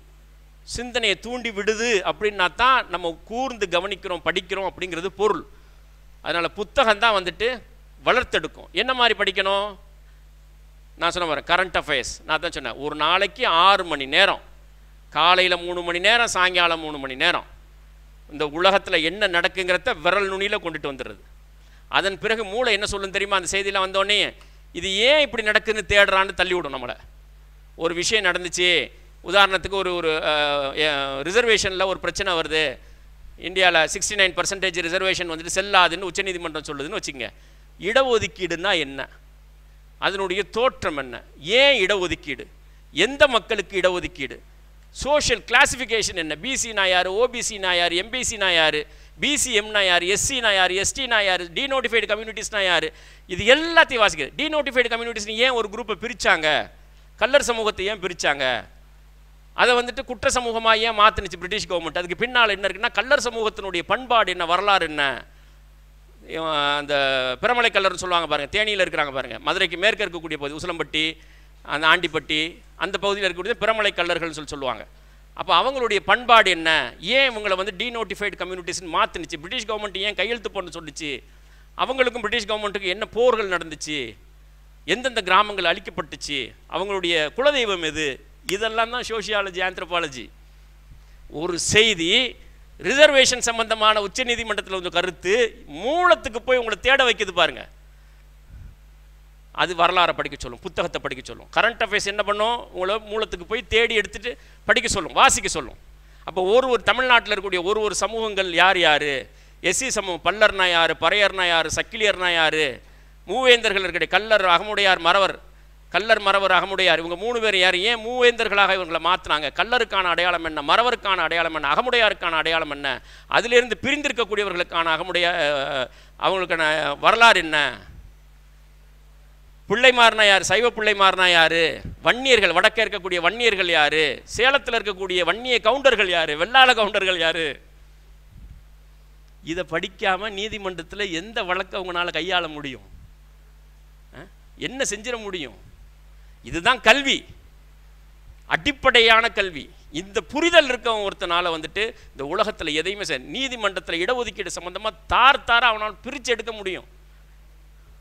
இந்த புரிதல் இல்லைன்னா முடியாது. ஏன் கான்ஸ்டியூஷனை முதல்ல மாற்றினது எங்க, யாருடைய போராட்டம் மாற்றினுச்சு, எதுக்காக மாற்றினுச்சு? இப்போ ஜஸ்டிஸ் ஜியாவுதீன் பேசினார் பாருங்க, முக்கியமாக கூர்ந்து நீங்கள் கவனிச்சிங்கன்னா அவருடைய பேச்சில் ஒரு விஷயம் புரிஞ்சிருக்கும். என்ன புரிஞ்சிருக்கும் அப்படின்னா, நான் ஏன் இங்கே வந்தேன்னு சொன்னார் தெரியுமா? எதனால் வந்தேன்னு சொன்னார்? இந்த மீட்டிங்கு தேனியில் முடிச்சுட்டு ட்ராவல் பண்ணி வந்தேன்னு சொன்னார். ஏன் வந்தேன், எங்கள் வீட்டில் கூட நீங்கள் ரெஸ்ட் எடுன்னு சொன்னாங்க, மகன் ரெஸ்ட் எடுன்னு சொன்னிச்சு, நான் மீறி நான் வந்தேன். ஏன்? இது எப்படி, இந்த சிந்தனை எங்கே உள்ள சிந்தனை? இது இஸ்லாமிய சிந்தனையா? முதல் தலைமுறை மாணவர்கள் படித்து விட்டு வந்திருப்பார்கள், அவர்களுக்கு நான் வழிகாட்டணும், என்னுடைய அனுபவத்தை சொல்லணும் அப்படிங்கிறதுக்குடைய மூல வித்து வேற ஒரு இடம் இஸ்லாத்தில் இருக்குது, அது வேற விஷயம். ஆனால் இது ஒரிஜினாலிட்டி, இந்த சிந்தனை எங்கே உள்ள சிந்தனை? இப்போதான் படித்து வருது சமூகம், அந்த படித்து வர்ற சமூகத்தை தூக்கி விடணும் அப்படிங்கிற சிந்தனை திராவிட இயக்க சிந்தனை. அதான் பெரியார், அண்ணாவும் கலைஞர் விதைச்ச சிந்தனை, அது இந்த மண்ணினுடைய சிந்தனை. சரியா? உதவி செய்யணும், வழிகாட்டணுங்கிற ஒட்டுமொத்த ஃபிலாசபி இஸ்லாத்தினுடைய ஃபிலாசபி. இந்த மண்ணில் முதல் தலைமுறை பட்டதாரிகளாக வந்திருக்கிறவர்களுக்கு வழிகாட்டணும், என்னுடைய உடல்நிலையை விட அது முக்கியம் அப்படிங்கிறத தூண்டி விட்டது எது அப்படின்னா இந்த மண்ணினுடைய சிந்தனை, திராவிட இயக்க சிந்தனை. இதை புரிதல் இல்லாமல், இதை படிக்காமல் நம்ம என்ன வழக்காடிட முடியும், வழக்கறிஞராக நம்ம எப்படி இந்த நாட்டில் வந்து நம்ம சாதிச்சிட முடியும்? அதே மாதிரி ஒரு ஸ்டேட்டுக்கு இருக்கக்கூடிய தனித்துவம், ஜாட்டுகள்னா யார், மராட்டியர்கள்னா யார், இது பற்றி நம்ம வந்துட்டு படிக்கிறது ஆல் இண்டியா லெவலில் நம்ம படிக்கும்போது, இந்தியா முழுவதும் இருக்கக்கூடிய இத்தனை 20 கோடி முஸ்லீம்களும் ஒரு சமூகமும் ஒரு இனம் சார்ந்து இருக்குது. ஏன், எப்படி? ஹைதராபாத்துக்கு போனால் யமன்லேருந்து வந்த அரபுகள் இருக்கிறாங்க, இந்தியன்ஸாக இருக்கிறான், அவன் ட்ரெஸ்ஸு எல்லாமே, சாப்பாடு எல்லாமே யமனிகளாக இருக்குது. அவன் வீட்டில் இன்னும் கொஞ்சம் அரபி பேசிக்கிட்டு இருக்கிறான், ஆனால் இந்தியனாக இருக்கிறான். இவன்லாம் எங்கேருந்து வந்தான்? இப்படி ஒருவரும் பீகாரிகளில் இருக்கக்கூடியவங்க யார், ஹைதராபாத்தில் இருக்கக்கூடிய இன்னொரு இடம் இருக்குது, ஆப்கான் இடம் இருக்குது, பட்டான்னு சொல்லக்கூடியவங்க இருக்கிறாங்க பாருங்கள். இவங்க பட்டான்லேருந்து எதுக்கு வந்தாங்க, எப்படி வந்தாங்க? திருநெல்வேலிக்கு போனீங்கன்னா இன்னும் சில முகங்கள் இருக்குது, அந்த முகங்கள் பார்த்தீங்க அப்படின்னு சொன்னால் மங்கோலிய முகம் மாதிரி இருக்கும். எப்படி வந்துச்சு அந்த இடம் அங்கே? இதுதான் ஹிஸ்டாரிக்கல் ஆந்த்ரோபாலஜிக்கல் ஸ்டடி. இதுதான் பேஸ், சட்டக்கல்வியினுடைய அடிப்படை ஆதாரம், ஃபவுண்டேஷன் இங்கே தான் இருக்குது. சரி, இன்னும் நிறைய பேர்த்துட்டு அந்த மாதிரி இந்த கலப்பு இனங்கள் எப்படி உருவாகி வந்துச்சு, இன ரீதியான கலப்பு. இந்த கள்ளக்குறிச்சி இருக்குது பாருங்கள், விழுப்புரம், கள்ளக்குறிச்சி, அதே மாதிரி பெரம்பலூர், துறையூர், அந்த அந்த இந்த ரோடு இருக்குது பாருங்கள், திருச்சி ரோடு. திருச்சி ரோடுக்கு அந்த பக்கம் வடக்கே இருக்கக்கூடிய வடமேற்கு இருக்கக்கூடிய முஸ்லீம்கள் நிறைய பேர் ஒரு 50 வருஷத்துக்கு முன்னால் வரைக்கும் தெலுங்கு பேசிகிட்டு இருந்தாங்க. அவங்கள ஒரு இனம் சொல்லி ஒரு இனத்தால் அடையாளப்படுத்தப்படுவாங்க. அது என்னன்னு தெரியுமா? தெலுங்கு பேசிகிட்டு இருப்பாங்க. நான் சொல்ல போகிறேன், இங்கே செஞ்சிலேருந்து செஞ்சி, கள்ளக்குறிச்சி, அதே மாதிரி பெரம்பலூர், துறையூர், அந்த திருச்சி பகுதி ஃபுல், திருச்சியை சுற்றி இருக்கக்கூடிய பகுதி, குறிப்பாக இந்த வடக்கு பகுதியில் இருக்கக்கூடியவங்க என்னென்னு சொல்லுவாங்க? அது தென்னக முஸ்லீம் சொல்லுவாங்க. உங்கள் ஊரில் இன்னொரு முக்கியமான செய்தி சொல்லுவாங்க. ஆனால் இப்போ உள்ள ஜெனரேஷன் அது விட்டு போச்சு. எல்லாரும் தான் பாம்பேக்கு போய் செட்டில் ஆகிட்டாங்களே. தெரியுதா யாருன்னு? தெரியுமா? இதுதான் முதல்ல கல்வியாக படிச்சிருக்கணும். ஃபஸ்ட்டு நமக்கு போதிக்கப்பட்டிருக்க வேண்டிய கல்வி தான். பஞ்சுக்குட்டி சமூகம்னு சொல்லுவாங்க, தெரியுமா? பஞ்சு வெட்டி சமூகத்தை தான் பஞ்சுக்குட்டி சமூகம்னு வந்துருச்சு. சரியா? எல்லாரும் தெலுங்கு பேசக்கூடியவர்கள். விஜயநகர பேரரசு வரும்போது அவர்களோடு அந்த படைகளோடு வந்த நாயக்கமார்கள் வந்தாங்க பாருங்கள் மதுரைக்கு. ஆமாம், 14th century வந்தபோது அந்த படைகளோடு அந்த படை வீரர்களுக்கும் அரசர்களுக்கும் தலைவாணி பஞ்சுமத்தை தயார் பண்ணி கொடுக்கக்கூடிய சமூகம் தான் தெலுங்கு சமூகம். இது இஸ்லாத்தை ஏற்றுக்குச்சு. சரியா? விஜயநகர பேரரசனுடைய படை வீரர்கள், குதிரை வீரர்கள் எல்லோரும் முஸ்லீம்கள், தளபதிகள் எல்லோரும் முஸ்லீம்களாக இருந்தாங்க. அப்படி அப்படியே வரமாட்டாங்க. வடக்கே இருந்து அந்த நகரியிலேருந்து அப்படியே அங்கே செட்டில் ஆகி, செஞ்சியிலேருந்து திருவண்ணாமலை, செஞ்சி, அப்படியே அந்த வடப்பகுதியில் அப்படியே செட்டில் ஆகிருக்கிறவங்க மதுரை வரைக்கும் இருக்கும். துறையூர் தாண்டி, மணப்பாறை தாண்டி மதுரை வரைக்கும் இருக்கும். இப்போ அவங்கள்ட்ட அந்த தெலுங்கெல்லாம் மறந்துட்டாங்க. நீங்கள் பாம்பேக்கு போயிருந்தேன்னா இங்கே இருக்கிறவங்களாம் ஃபுல்லாக இப்போ பாம்பேயில் போய் தாராவியில் போய் செட்டில் ஆகிருக்கிறாங்க. அங்கே பஞ்சுக்குட்டி ஜமாத்துனே ஒரு ஜமாத் இருக்குது. என்னடா வித்தியாசமான பேராக இருக்குதுன்னு சொல்லி அது தேடி எடுக்கும்போது தான் இவ்வளவு விஷயங்கள் இருக்குது அது உள்ள. அதனால் இதெல்லாம் படிக்கிறது தான் வரலாறு. அதனால் கரண்ட் அஃபேர்ஸில் நீங்கள் ஸ்டார்ட் பண்ணி ஹிஸ்ட்ரியில் நீங்கள் சேர்ந்தீங்கன்னா ஜூரிஸ்ப்ரூடன்ஸ் எல்லாம் உங்களுக்கு பூண்டு ஊதிட்டு போயிடலாம். எப்படி ஊதலாம் சொல்லுங்கள். ஃபஸ்ட்டு காலேஜில் படிங்க, எப்படி ஊதலாம் ஜூரிஸ்ப்ரூடன்ஸை? எப்படி பாய் கல்லு மாதிரி நிற்குமே, அசையாத, அதைத்தான் சொல்கிறேன். ஹிஸ்ட்ரி படிச்சிங்கன்னா பூண்டு ஊதி தள்ளிட்டு போயிடலாம். கரண்ட் அஃபேர்ஸ், இன்டர்நேஷ்னல் ரிலேஷன்ஸ், சர்வதேச உறவுகள், ஒரு நாட்டுக்கு மத்தியிலான சிக்கல்கள் என்ன, உறவுகள் என்ன, இந்தியா பாகிஸ்தான் இஷ்யூ என்ன, 1947 இஷ்யூ என்ன, 1971 இஷ்யூ என்ன, இந்தியாவுக்கும் ஸ்ரீலங்காவுக்கும் இருக்கக்கூடிய இஷ்யூஸ் என்ன, சார்க் கண்ட்ரிஸ் இருக்குது பாருங்கள், சவுத் ஏஷியன் நேஷன்ஸ் இருக்குது பாருங்கள், அந்த சார்க் கண்ட்ரிஸினுடைய சிக்கல் என்ன, இந்தியாவுக்கும் மிடில் ஈஸ்ட்டுக்குமான உறவுகள் என்ன, குடுக்கல் வாங்கல் என்ன, வியாபாரங்கள் என்ன, கடன் வகைகள் என்ன, கலாச்சாரங்கள் என்ன, இதுதான் இன்டர்நேஷ்னல் ரிலேஷன். இந்தியாவுக்கும் ஆப்பிரிக்காவுக்குமான உறவுகள், இந்தியாவுக்கும் யூரோப்புக்குமான உறவுகள் என்ன, இதை படிக்கிறது. இது எல்லாம் கரண்ட் அஃபேர்ஸ்லேருந்து ஸ்டார்ட் ஆகி அப்படியே போயிடும். சரியா? ஃப்ரண்ட் லைன் பத்திரிக்கை படிச்சிங்கன்னு வச்சுங்க, தி வீக்கு ஃப்ரண்ட் லைன் பத்திரிக்கை, இதெல்லாம் வாரத்தில் ஒரு நாள் இல்லை 15 days வர்றது, அதையெல்லாம் வாங்கி படிச்சிங்கன்னா கரண்ட் அஃபேர்ஸில் ஸ்டார்ட் பண்ணி இதெல்லாம் ஈஸியாக உங்களுக்கு போயிடும். இன்டர்நேஷ்னல் ரிலேஷன்ஸ் படிக்கிறது, எல்எல்பி முடிச்சதோட இன்றைக்கி வீட்டுக்கு போனதுலேருந்து நீங்கள் செய்ய வேண்டிய வேலை. சரியா? காலையில் 3 மணி நேரம் இங்கே உட்காந்துட்டீங்க, இப்போ சாயங்காலம் 3 மணி நேரம் உங்களுக்கு வாய்ப்பு இருக்குது. அது 1.5 மணி நேரமாவது நீங்கள் நியூஸ் சேனல் பார்த்துட்டு நாளை காலையிலேருந்து ஸ்டார்ட் பண்ணிவிடுங்க. வேர்ல்டு ஹிஸ்ட்ரி, ஒரு மகத்தான தலைவன் எப்படி உருவாகிறான் அப்படின்னு பாருங்கள். ஜவஹர்லால் நேரு சிறையில் இருக்கும்போது தன்னுடைய மகளை இந்தியாவினுடைய பிரதமராக்கிறதுக்கு அவர் தயாரித்தார் பாருங்க. ஒரு தந்தை செய்ய வேண்டியது, பெண்மகள் என்று பார்க்கல. சரியா? ஆணுக்கு மட்டும்தான் கொடுக்கணும் அப்படிலாம் கிடையாது. இந்தியாவினுடைய பிரதமராக்கிறதுக்கு ஜவஹர்லால் நேரு சிறையில் இருக்கின்ற காலம் ஒரு இரவும் உட்கார்ந்து மகளே மகளே என்று கடிதமாக எழுதி குவித்தார். உலக வரலாற்றை எழுதி குவித்தார் பாருங்க. உலக சரித்திரத்தை எழுதி முடிச்சார். Glimpses of World History. எத்தனை பேர் வீட்டில் இருக்குது சட்டம் படிக்கக்கூடிய மாணவ மாணவிகள்? ஒருத்தர் வீட்டிலே இருக்கணும். ஒரு பக்கம் 2 பக்கம் ஒரு நாளைக்கு நீங்கள் படிச்சிங்கன்னா போதும். உலக வரலாற்றை எழுதி குவித்தார். அந்த கடிதங்கள் எல்லாம் தொகுக்கப்பட்டது தான் வேர்ல்டு ஹிஸ்ட்ரி. தமிழ்லையும் இருக்குது, இங்கிலீஷ்லையும் இருக்குது. அவருடைய அந்த புத்தகத்தில் எல்லாம் ஆக்ஸ்போர்ட் யூனிவர்சிட்டி பாடங்கள் எடுத்திருக்குது. அதே மாதிரி இந்தியா முழுவதும் சுற்றி பார்த்து இந்தியாவை எழுதி கொடுத்த டிஸ்கவரி ஆஃப் இந்தியா, கண்டுணர்ந்த இந்தியான்னு சொல்லி தமிழில் வந்திருக்குது, சிவப்பு கலர் புக்கு போட்டு. உலக வரலாறு படிக்காமல் சட்டங்கள் கிடையாது. உலக வரலாற்றினுடைய ஒரே ஒரு பை ப்ராடக்ட் தான் சட்டம். ஒரே ஒரு பிரிவு, உலக வரலாற்றினுடைய ஒரு பிரிவு தான் சட்டங்கள். அதனால் உலக வரலாறு படிக்கிறது ஒரு நாளைக்கு நீங்கள் ஒரு 2 பக்கம் படிங்க. அந்த புக்கை வாங்கி வச்சுட்டு கொஞ்சம் ஒரு 1000 ரூபா வரும், 2 இவ்வளோ பெரிய புக்கு, 2 புக்கு இருக்குது சரியா, அதை வாங்கி வச்சுங்க. நான் ஞாபகம் வரத்தோட புக்ஸ் பேரையும் சொல்லிடுறேன், குறிச்சிங்க. கிளிம்சஸ் ஆஃப் வேர்ல்டு ஹிஸ்ட்ரி சரியா, உலக வரலாறு. அதே மாதிரி கண்டுணர்ந்த டிஸ்கவரி ஆஃப் இந்தியா, தமிழில் நீங்கள் வாசிக்கிறான்னு சொல்லி இங்கிலீஷில் வாசிக்கிறதா இருந்தாலும் சரி. இன்னொரு முக்கியமான புக்கு லாரி காலின்ஸுங்கிற ஒரு எழுத்தாளர், டொமினிக் லாப்பேர் லாரி காலின்ஸ் எழுதுனது என்ன அப்படின்னா ஃப்ரீடம் அட் மிட் நைட். இந்த 1947 என்ன நடந்துச்சுங்கிறத வந்துட்டு ஆதாரபூர்வமாக நீங்கள் படிக்கிறதுக்கு சரி. நள்ளிரவில் சுதந்திரம், தமிழில் நள்ளிரவில் சுதந்திரம், ஃப்ரீடம் அட் மிட் நைட். உலக வரலாறு படிக்கிறது. நெக்ஸ்ட்டு இஸ்லாமிக் ஹிஸ்ட்ரி படிக்கிறது. இஸ்லாமிக் ஹிஸ்ட்ரி யார் படிச்சிருக்கிறா? இஸ்லாமிய வரலாறு யார் படிச்சிருக்கிறா? சட்டம் படித்த மாணவர்கள் படிச்சிருக்கீங்களா? அதில் எந்தெந்த பிரிவு படிச்சிருக்கிறீங்க?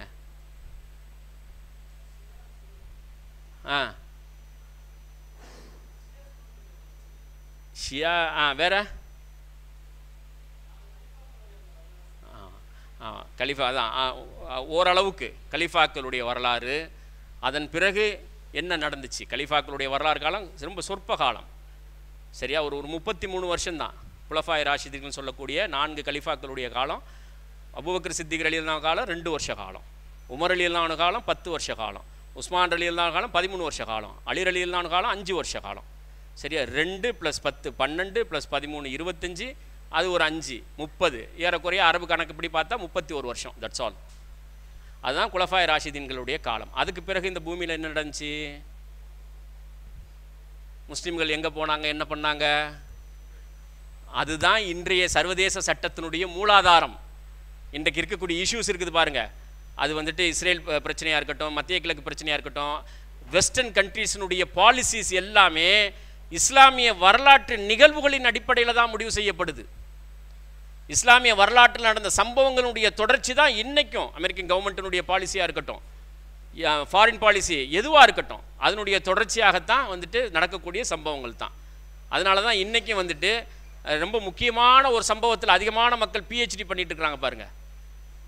அதாவது 636 நடைபெற்ற பேட்டில் ஆஃப் எர்மூக்குங்கிற அந்த ஒரு சம்பவத்தில் நூற்றுக்கணக்கான பேர் ஒரு நூற்றாண்டிலும் பிஹெச்டி பண்ணிட்டு இருக்கிறான்.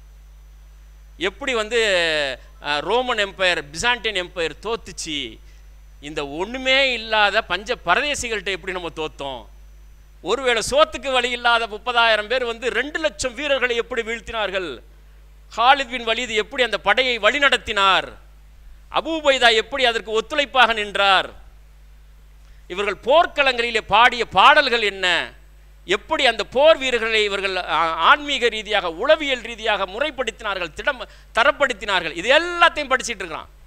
Byzantine Empire, Roman Empire, Eastern Roman Empire எப்படி தோத்தது, 1500 வருஷ பாரம்பரியம் மிக்க ஈஸ்டர்ன் ரோமன் எம்பையர். நிறைய ஆக்ஸ்போர்ட்லையும் கேம்பிரிட்ஜில் நீங்கள் போய் பாருங்கள், இந்த பேட்டில் ஆஃப் எர்மூக்கு பற்றி தான் ரிசர்ச் பண்ணிகிட்டு இருக்கிறான். அதனால் இஸ்லாமிக் ஹிஸ்ட்ரி இல்லாமல் உலக வரலாறு கிடையாது, உலகத்தினுடைய இன்றைய சம்பவங்கள் கிடையாது. இஸ்லாமிய வரலாற்றை புரிஞ்சிக்காமல் இன்றைய சம்பவங்களை நீங்கள் இஸ்ரேலினுடைய இஷ்யூவை புரிஞ்சிக்க முடியுமா? இஸ்லாமிய வரலாறை படிக்காமல் பாலஸ்தீன வரலாறை புரிஞ்சிக்க முடியுமா? பாலஸ்தீன மக்களுடைய பிரச்சனைகளை புரிஞ்சிக்க முடியுமா? ஜியோனிசத்தை யூதர்களை புரிஞ்சிக்க முடியுமா? ஜியோனிசத்தை புரிஞ்சிக்க முடியுமா? 2 வேற. ஆமாம், யூத சமூகம் வேற, அதுலேருந்து இந்துக்கள் வேற, இந்துத்துவா வேறங்கிற மாதிரி ஜியோனிசம் வேற, இந்த யூத சமூகம் வேற. அப்போ இவர்களை எப்படி புரிஞ்சுக்கிறது? நபிமார்களுடைய வரலாறு நீங்கள் இப்ராஹிம் அலைஹிஸ்ஸலாத்துலேருந்து நீங்கள் படிக்கணும், படித்தா தான் அதை புரிஞ்சிக்க முடியும். இந்தியன் ஹிஸ்ட்ரி படிக்கிறது. முஸ்லீம்களுடைய வருகைக்கு முன்னால் முதல்ல முஸ்லீம்கள் டெல்லியில் யார் ஆட்சி நிறுவனது?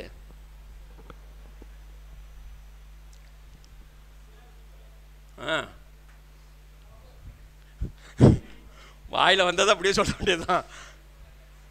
டெல்லியில் முதல்ல டெல்லியை தலைநகராக்குனது யார்? எந்த ஆண்டில்? யாரு?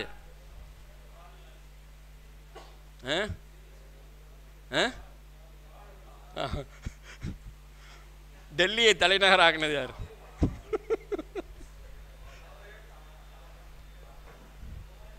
எதுக்கு நான் கேட்குறேன்னா, நம்ம எந்த லெவலில் இருக்கிறோங்கிறதுக்காக, வேறு ஒன்றும் கிடையாது. எந்த லெவலில் நம்முடைய ஹிஸ்ட்ரி நாலேஜ் இருக்குது இன்றைக்கி இருக்கக்கூடிய ஜெனரேஷன்ட்ட அப்படின்னு சொல்லி. அப்போ டெல்லியை தலைநகரம் இந்திரபிரசத்தான்னு சொல்லக்கூடிய அந்த ஒரு இதை டெல்லியை வந்துட்டு தலைநகராக ஆக்குனது, முதல்ல டெல்லியை தலைநகராக ஆட்சி அமைச்சது எந்த ஆண்டு, யார் ஆட்சி செஞ்சது, இதுதானே வரலாறு. மிடிவல் ஹிஸ்ட்ரிங்கிறது என்னது?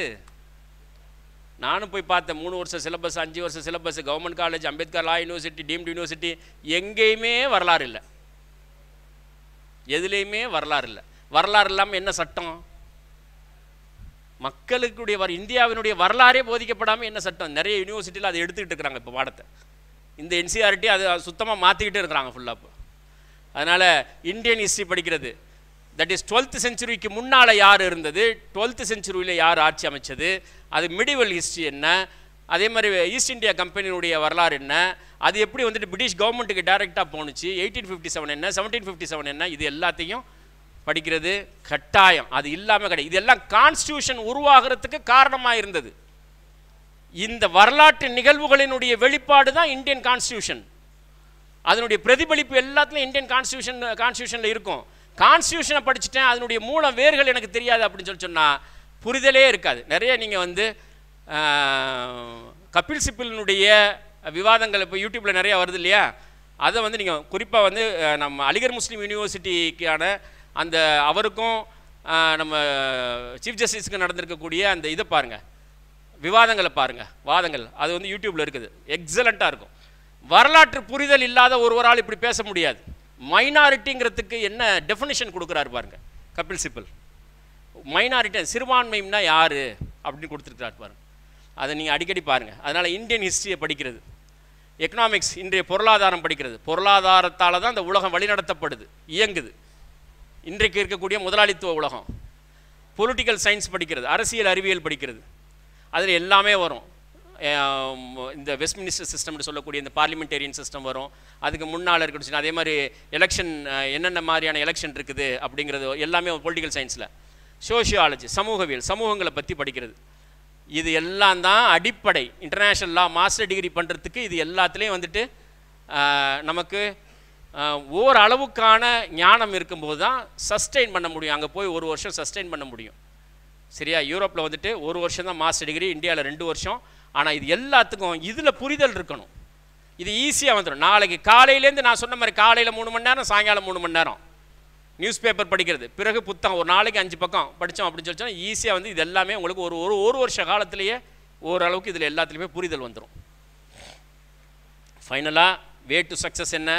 போன மீட்டிங்கில் சொன்ன அதே நான் மறுபடியும் சொல்கிறேன், சீக்கிரமாக சொல்கிறேன். இது ரெண்டுக்கும் நிறைய வேறுபாடு இருக்குது. அறிவும் ஆட்டிடியூடும் வேறு வேறு. ஆமாம், அறிவு இருந்துருச்சா ஜெயிக்க முடியுமான்னு ஜெயிக்க முடியாது. ஆட்டிடியூடு சிறப்பாக இருந்தால் மட்டும்தான் ஜெயிக்க முடியும். ஆட்டிடியூடுங்கிறது தான் வந்துட்டு உங்களுக்கு குணநலன்கள், அணுகுமுறைகள், பண்பாடுகள். சரி, அஹ்லாக்குன்னு சொல்கிறோம் பாருங்கள் அரபியில், அது மாதிரி அது என்ன நற்குணங்கள், இது எல்லாமே ஆட்டிடியூடில் வரும். இதுதான் இது ஜெயிக்கணும். இந்த நாலேஜை மிகச்சிருக்கணும் ஆட்டிடியூடு. ஆமாம், ஆட்டிடியூட் நிறைய புத்தகம் படிச்சிருக்கிறேன், அகாடமிக் 90% ஸ்கோர் பண்ணியிருக்கிறேன், கோல்டு மெடல் வாங்கியிருக்கிறேன், ஜெயிச்சிட முடியுமா? நெவர். ஜெயிக்க முடியாது. ஒரு கட்டத்தில் கொண்டு போய் கார்னரில் நிறுத்திடும், கவுத்திரும், அவமானப்பட வச்சிரும், அசிங்கப்பட வச்சிரும். ஆனால் எப்போதுமே வந்து கண்ணியத்தை கொண்டுட்டு வர்றது எது கொண்டுட்டு வரும் அப்படின்னா ஆட்டிடியூடு கொண்டுட்டு வரும். என்ன அதில் வெற்றிக்கு முதல் காரணம்? ஆமாம், ஹையால சலா ஹையாலல் ஃபலா, முடிஞ்சு போச்சு. தொழுகையில் தான் வெற்றி இருக்குது. ஆணாக இருக்கட்டும், பெண்ணாக இருக்கட்டும், படித்தவனாக இருக்கட்டும், படிக்காதவனாக இருக்கட்டும், சட்டம் படித்தவங்களாக இருக்கட்டும், வேறு எதை படிச்சிருந்தாலும் சரி, ஜெயிக்கணும். வாழ்க்கையில் வளம் பெருகணும், மனசுக்கு அமைதி வரணும், குடும்பத்துக்கு அமைதி வரணும், மனிதனாக மக்கள் பிற மக்கள் நம்மளை பார்க்கணும், அசிங்கப்படுத்தக்கூடாது, நம்முடைய கண்ணியம் பாதுகாக்கப்படணும். இது எல்லாத்துக்கும் மூலாதாரமுக்கு இந்த ஒற்றை வார்த்தை சலா, தொழுகை. தொழுகை தொழுதம். அதனால தான் இமாம் ஷாஃபி ரஹ்மத்துல்லாஹி அலைஹி ஒரு கோடை போட்டு தொழுதவன் முஸ்லீம், தொழாதவன் நான் முஸ்லீம், ஒரே வார்த்தையில் முடித்தாங்க. வாசிப்பு, இடைவிடாத வாசிப்பு, உயர்ந்த இலக்கு, இதெல்லாம் ஆட்டிடியூடில் வர்றது. இலக்கில் வீம்பு, அடைஞ்சே தீர்றது, படிச்சே ஆகிறது, பிஹெச்டி முடித்து பிடிஎஃப் முடிக்கிறது. அதுக்கடையில் பொருளாதார சிக்கல் வருது, வீட்டில் நமக்கான பிரெட் வின்னராக இருந்தவங்க இறந்து போயிட்டாங்க, தவறிட்டாங்க, அத்தா தவறிட்டாங்க, அம்மா, இதெல்லாம் வாழ்க்கையில் நடக்கத்தான் செய்யும். இலக்கில் இருந்து மாறாதவன் இருக்கான் பாருங்க. எவ்வளவு நடந்தாலும், எத்தனை முறை வீழ்ந்தாலும் எந்திரிச்சு வர்றான் பாருங்க இலக்கை நோக்கி. அதான் வீம்பு. இலக்கு இலக்கில் வீம்பு, கவன குவிப்பு, சிதறல் கிடையாது, கவன குவிப்பு. உணவு, மருந்து, வாழ்க்கை முறை, இது இன்னைக்கு பெரிய பிரச்சனையாய் மாறி போயிருக்குது. சரியா? பயாலஜிக்கல் டிஸார்டரை ஏற்படுத்திட்டு வருது எல்லாம். இது உணவும் சரி, மருந்தும் சரி, வாழ்க்கை முறையும் சரி. ஒரு ஆண் ஆண் தன்மை இழக்கிறான், ஒரு பெண் பெண் தன்மை இழக்கிறான். அவள் எதற்காக படைக்கப்பட்டிருக்காளோ அந்த படைப்பை நிறைவேற்றுறதுக்கு உண்டான பக்குவத்தை இழக்கிறாள். 40-50% பெண்களுக்கு பிசிஓடி இஷ்யூ இருக்குது. என்ன நோக்கத்துக்காக அவள் படைக்கப்பட்ட பூமியில் அவள் எதுக்கு படைக்கப்பட்டிருக்காளோ அந்த படைப்புக்கான தன்மை இழக்கிறாள். இவனுக்கு வந்து இம்பார்ட்டன்சி அதிகமாகிக்கிட்டே இருக்குது. ஆண்மை குறைபாடு, ஒரு ஆண் தன்மை இழந்துக்கிட்டு இருக்கான். என்ன காரணம்? உணவும் மருந்து வாழ்க்கை முறை காரணம். இதை மூணையும் சரி பண்ணாமல் நீங்கள் எதில் போய் ஜெயிச்சிட முடியும்? என்ன மாஸ்டர் டிகிரி பண்ணிட முடியும்? ரொம்ப முக்கியம் உணவு, சரியா? மருந்து, வாழ்க்கை முறை. காலையில் அதாவது ஃபஜருக்கு எந்திரிக்காதவன் வந்துட்டு எந்த சாதனையும் நிகழ்த்த முடியாது. அவன் மைண்டில் எதுவும் ஸ்டோர் ஆகாது. இமாம் கசாலி ரஹ்மத்துல்லாஹி அலைஹி சொன்னாங்க, படிப்பதற்கு சிந்திப்பதற்கு மிகச்சரியான நேரம் ஃபஜருக்கு முந்திய நேரம். அந்த ஃபஜர் நேரம், ஃபஜருக்கு முந்திய நேரம் ஃபஜர் நேரம். விரைவாக யார் வீட்டில் உறங்கவில்லையோ, விரைவாக எழுந்திருக்கவில்லையோ அல்லாஹ்வுடைய அருள் எடுக்கப்பட்டு விடும். அருள் இல்லாமல் போச்சுன்னா என்ன ஆகும்? குடும்பத்தில் இருக்கவங்களுக்கு மத்தியில் சண்டை சச்சரவு பெருகிட்டே இருக்கும். அத்தாக்கும் பசங்களுக்கும் பிரச்சனை, கணவனுக்கும் மனைவிக்கும் பிரச்சனை, வர்ற காசெல்லாம் தங்காது, செலவாகிக்கிட்டே இருக்கும். ஆமாம், அம்மா ஒன்று பேசும், அத்தா ஒன்று பேசுவார், ஏகப்பட்ட பிரச்சனை. காரணம் என்ன? பரக்கத்து இல்லை. பரக்கத்து எப்போ பார்த்தாலும் பணம் பணம் பணம்டே பேசிகிட்டு இருப்பாங்க. வாழ்க்கையை பற்றி பேச மாட்டாங்க, இபாதத்தை பற்றி பேச மாட்டாங்க. பரக்கத்து இல்லாமல் போயிடும். வாழ்க்கை முறை ரொம்ப முக்கியம். இரவிலே விரைவாக உறங்கி விரைவாக எழுந்திருக்கிறவர்களுக்கு நற்செய்தி. 12 மணி 1 மணிக்கு முன்னால் தூக்கம் வருதில்ல யாருக்கும்? வீட்டில் தூங்குகிற நேரமே 12, 1 மணி 2 மணி ஆகிடுது. 2 மணி வரைக்கும் படுத்துக்கிட்டு பெட்டில் உட்காந்துட்டு மக்கள் ஃபோனை பார்த்துக்கிட்டு இருக்குது. பேச்சு துணைக்கு யாரும் ஆள் இல்லை, பேசுவதுக்கு அது ஒன்று தான். வீட்டில் யாரும் தனிமையில் கிடக்கிறாங்க, டிவியை போட்டுவிட்டு நைட்டு ஃபுல்லாக டிவி ஓடுது, படுத்துருக்குறாங்க. ஏன்? தனிமையில் படுத்துருக்கக்கூடாது, யாராக பேசிகிட்டு இருக்கக்கூடிய சவுண்டு வந்தால் தான் தூக்கம் வருது. இந்த வியாதி பெருகிட்டு இருக்குது. இதெல்லாம் எவ்வளோ பெரிய சிக்கலாக இருக்குங்க. வாழ்க்கை சந்திக்காதவங்க யாருமே கிடையாது. படுத்துருக்குறாங்க, நைட்டு ஃபுல்லாக உட்காந்து மொபைல் ஃபோனை யூஸ் பண்ணி பட்டு ஸ்க்ரோல் பண்ணிவிட்டு படுத்து தூங்குறான். மூளை தூங்குதா? அது தனி சேனல் ஓடுது. மூளை தனி சேனல் ஓடுது, தூங்குற மாதிரி தான் இருக்குது. அந்த செய்தி அங்கே நடந்தது, இங்கே நடந்தது, ஹைதர் அலி காலத்தில் நடந்தது, அது வந்து எல்லாம் வருது. சிந்தனை ஓடுது, தனியாக சிந்தனை ஓடுது, தனி சேனல் ஓடுது.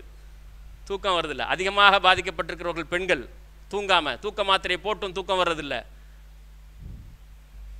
இதெல்லாம் வாழ்க்கை முறை கோளாறுகள். என்ன சாதிச்சிட முடியும் இந்த உடம்புனால, இந்த ஆன்மாவால்? எதை சாதிச்சிட முடியும்? எதை நினைவில் வைக்க முடியும் தூக்கம் இல்லைன்னா? ரெண்டே விஷயந்தான் நினைவாற்றலை பெருக்குவதற்கு. வாயை கண்ட்ரோல் பண்ணு, பொய் சொல்லாத, சரியான நேரத்துக்கு படுத்து தூங்கு. அல்லாஹ்வுடைய ரசூல் சொன்னது. நினைவாற்றல் குறைவாக இருக்குது, ஞாபக சக்தி குறைவாக இருக்குது, பொய் சொல்லாத, முடிஞ்சு போச்சு. படுத்து சரியானது. இரவு அமைதி பெறுவதற்கான நேரம், பயணமாவதற்கான நேரம் கிடையாது, படிப்பதற்கான நேரம் கிடையாது, அமைதி அடைவதற்கான நேரம். அதனால் அந்த வாழ்க்கை முறை மாற்றம் தேவை. இரு தர்மங்கள் நம்முடைய வாழ்க்கையை மாறணும். ஒன்று பொருள் தர்மம், இன்னொன்று அறிவு தர்மம். கற்றதை கற்றுக் கொடுக்கக்கூடியவர்கள், வழிகாட்டக்கூடியவர்கள். இந்த நிகழ்ச்சி நடத்தப்படுது பாருங்க, என்ன நோக்கம் இருக்குது, என்ன தேவை இருக்குது? அடுத்த தலைமுறை ஆற்றல் மிக்க தலைமுறையாக சட்டம் படிக்கக்கூடிய மாணவர்களை உருவாக்கணுங்கிற ஒற்றை நோக்கம்தான். அதனால் இவ்வளவு நேரம் நான் பேசிட்டு இருந்தேன். ஜாவுதீன் சார் வந்து பேசினார் பாருங்க, பதறி அடிச்சுக்கிட்டு தேனியிலேருந்து உடியாந்தார் பாருங்க, வந்துட்டு காலைல 10 மணிக்கு போகணும் அப்படின்னு. அவர் எதை எதிர்பார்த்து வந்தார்? வேறு எதுவும் கிடையாது. இம்மைக்கும் மறுமைக்கும் நன்மையாக இருக்கணும். தான் சொல்லி கொடுத்ததுலேருந்து, அவர் சொல்லி கொடுத்ததுலேருந்து நீங்கள் உள்வாங்கி நீங்கள் செய்யக்கூடிய ஒரு சின்ன செயல்லையும் அவருக்கு பங்கு இருக்குது, நடத்தின எங்களுக்கு பங்கு இருக்குது. அதனால் நோக்கம் வந்து தர்மங்கள், பொருள் தானம், அறிவு தானம், 2 தானங்கள், 2 தர்மங்கள் ஒரு மூமெண்ட்டை இருக்க வேண்டிய அடிப்படையான விஷயம்.